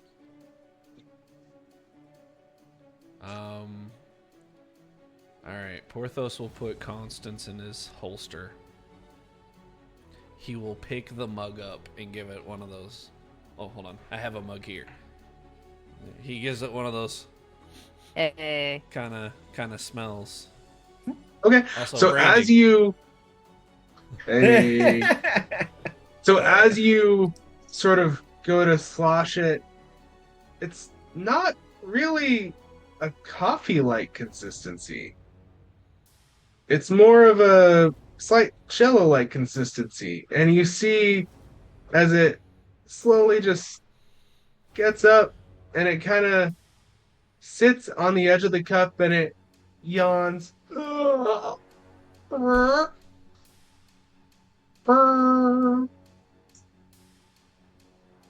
Just sits there. My coffee yawned at me. Do I shoot it? Does And anybody then it- have skills in linguistics? Holy Does it shit. Goes back into the cup and it swirls around a little bit, kind of like a dog or a cat, no offense, circling on a bed. Can I roll insight on the cup? Sure. I would also like to do so. Are you rolling it on the cup or the thing inside the cup? The thing inside the cup. Inside the cup. Okay, carry on. Cocked. How sentient 18. is this being? 16. That'll be part of an insight check, Dante, if you would like to roll that. Ah. I will wait for Ah. Dante to roll his insight. Yeah, I'll do that. 6. So Dante, you have no clue. Porthos, you sense no malice, no ill intent, nothing from this. For Chukwa, you sort of get the idea that this thing is slightly smarter than your average ooze, but it wouldn't border on sentience. It's maybe about as smart as, your average pet, maybe. However, no one is sensing malice vibes. You're all sensing very much like hamster vibes. So did we just get a pet? Could I roll history to see if I can pinpoint exactly what this is? Absolutely. Please do. Yeah, So Chuck was going to communicate. hamsters are delicious. That's an This 11. blob is different. 11. Nothing really comes to mind for you, Castanet. If anyone else would like to roll history, I would allow it. Sure. I think Chekwa had something to say. Oh, my bad. Yeah, yes, he basically says, this one seems different. That's a 12 on history. 17 on history. History. As Porthos will put the mug down on the counter and still have Aster pointed at it. 17 in history. 17. Dante, did you roll history? No, but I'll try it out. Why not? Evangeline, Castanet, did you all roll? I rolled the 11 on I history, got right? an 8 in That's a- history. Solid 5. 5. Okay, so Dante, in your travels, because the DC was an 18, if nobody reached it, I was contemplating being nice and giving it to Chukwa and Porthos. I technically still have a Bardic that hasn't been used yet. You do. Yes, you You do. do. Hadn't been an hour. Fuck it. Do we do it? It's a 1 on the Bardic, so that's 18 on the dot. Doesn't matter. You needed an 18. There we go. Let's So go. Porthos and Dante. Porthos from Oh no, mine was your- an 8, not an 18. Oh, Never Oh, mind. damn. Dante does Jack. Very different numbers. Dante don't know nothing. Say, Wow. I want to Alright. be fair. I want to be honest. Listen, we're Appreciate not you, man. using the fake French counting system of 10 and then 8 or 8 and then 10. Whatever I that have an is. entire promo about how the French do counting, and we'll come back to that later. Oh my god. So, Oh, boy. Dante, or not Dante, Porthos, sorry, you guys are on the same part of my screen. Porthos, you are familiar very vaguely about or with a class of being that was created long, long ago by some forgotten necromancer who you don't really remember. But this person was a very keen connoisseur of aromatic roasts and complex flavors. He really loved coffee to a point that he actually wanted to have coffee be his pet.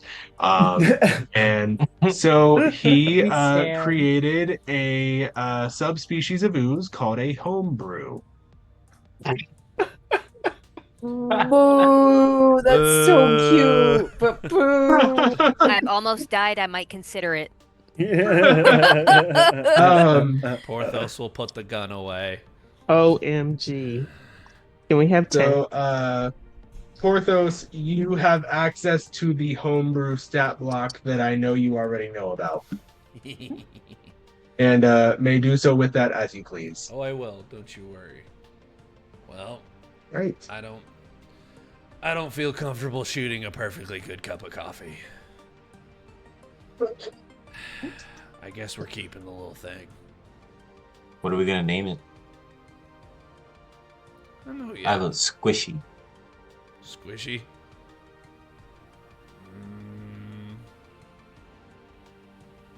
Venti.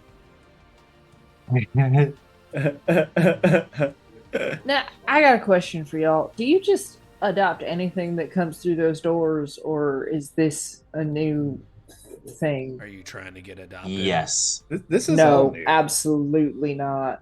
One might Too bad. argue that's One of how us- all of us came together. No, we do not just adopt random things, but I, in good conscience, can't shoot a cup of coffee that yawned at me. As they're talking, like a cow's gonna be leaning over the cup and going, hi, hi. Hello. Sort of stirs and it swirls around your finger, affectionately almost, and it's warm. It's very warm, almost scalding, but not burning. It's that perfect Um, temperature. The perfect Yeah. temperature where it's like, you know what I'm talking about. Mm. Which is funny because you're not a coffee drinker. I at drink all. hot chocolate. All right, the perfect temperature exists. All right, so you know. So it seems very playful and it's very just kind of vibing. Chuckwa would like to check the cameras one more time for any more of those oozes. No more oozes, but you do see down in the cargo bay on Maldita Muerte. Is that the name? Did I remember it correctly? Yeah. On the Maldita Muerte, there is a flashing light on that cargo panel.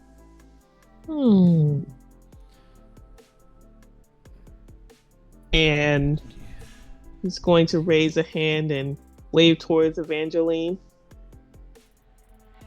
Attention, Evangeline. Please see.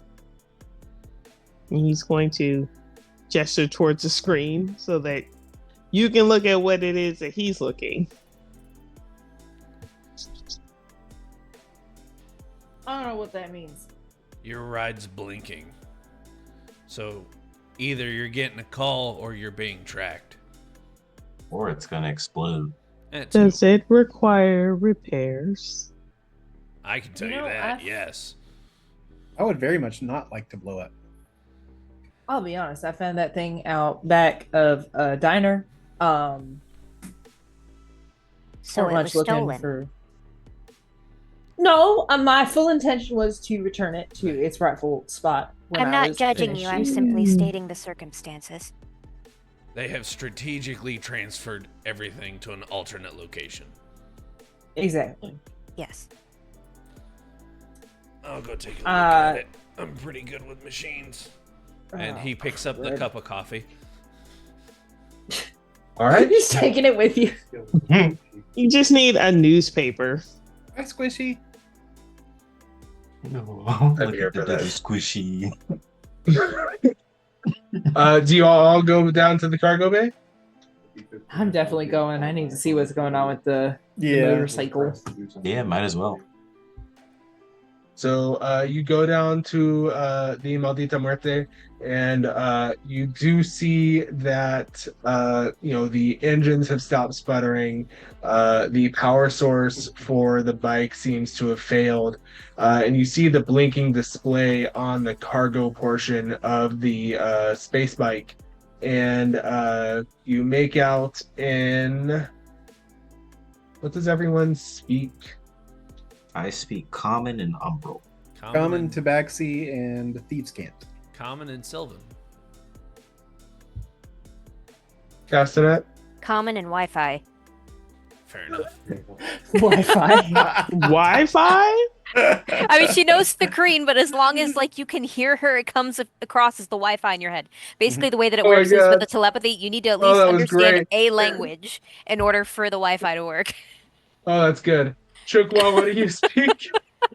Let's see. Celestial, Common, Gith, Loxodon. Dang, Good lord. So many languages. Evangeline, what do you speak? you so smart. Common and infernal. Okay. This is probably written in Infernal. And I will DM you what it says since you're the only one who speaks Infernal. I love little notes from the dungeon master. Hell yeah. Ready for Sunday? Oh god. Ah! Hee hee hee ha ha ha. Hee hoo hoo. Oh, well, y'all know anything about crowd containment? Crowd containment or crowd entertainment? Cryo containment. Cryo Can containment. I roll an Arcana on that one? I don't like to cry. Sure. No, Chuck you seem was more not even like gonna the type bother. that like to. 15. Chuck was. What was that, Arcana? Arcana? Yes. I'm going to make the argument that anything technology based is going to be an Arcana check. That's fair. I would allow that. Okay. It's almost like Because they work otherwise off I'm of changing my magic. proficiencies. 14. Anyone else want to roll Arcana? I mean, I can. It's probably not going to help, but I'll do it. I'll take all the help I can So Castanet, 17. Porthos. Yeah, okay, Thank you. Castanet and Porthos are all familiar with cryocontainment as a means of suspended animation for a living being to keep it in a state of suspended animation where it is neither aging nor decaying. I am familiar with the process of cryoengineering, yes. Why? You do see, or sorry, go ahead. Is that a thing? Is that a... It's experimental at best. On the bike, outside the back of a diner. Right? I haven't even looked under the dang hood. Uh-huh. Ka's going to scurry back behind Chikwa and like over her shell or over his shell. All right, look, if we're gonna be that nervous about it, she takes out one of her daggers and Before you do that, please. She's gonna reach out and boop you. Healing word. how much does that do? 1d4. So do 1d4. Oh, thank you for Plus the stuff. thank you for the healing word. Healing 2. 2 I think it's 2 1d4. heal. So right. you guys do make out that there is a hatch where you can open up the cargo container. Yeah, Evangeline's gonna go up there with her dagger and pry it open. Guns drawn. Does everyone look good? I'm peeking from behind Chikwa's shell. Yes. Take a look. Duckwa's So not gonna you see. move. Okay, but everyone can see, right? Everyone can see the into the cryo containment chamber. So you see there, eyes closed in a gentle repose, um, a very, very painfully handsome half orc, and that's where we're gonna end the session. Oh, what? Oh, I love having some knowledge above board. This is gonna be a good day, Tater. No. Oh my God, yes. Is that the guy from the novel? That I don't know. That I don't know. I just Space know Chuck what's about. Tingle over here. Space Ladies Fabio. and gentlemen, thank you for joining us. We had some technical difficulties during the show, and we apologize. But thank you all who've watched on Twitch, on YouTube, Facebook. Thank you all for your patience with us. Tonight was a great episode. Can't wait for next week. Next week's going to be crazy. Oh my goodness. Lee, thank you for joining us. Thank you all for We were having worried me on about your- Astra Mori. We were worried about your schedule, so we're glad that you can make it whenever you can. But thank you for being part of our crew. Hopefully we get you back next week. And then a little above board, I may or may not know who's showing up next week. So I'm excited. Cannot wait. For all of you, I hope you can't wait either. We'll see you next Friday. Like us on Facebook. Follow us on Instagram. Tap the bell on your YouTube app so you never miss the uploads. Follow us on Twitch so you can see replays of our episodes. And we will see you guys next Friday. Is it Friday yet?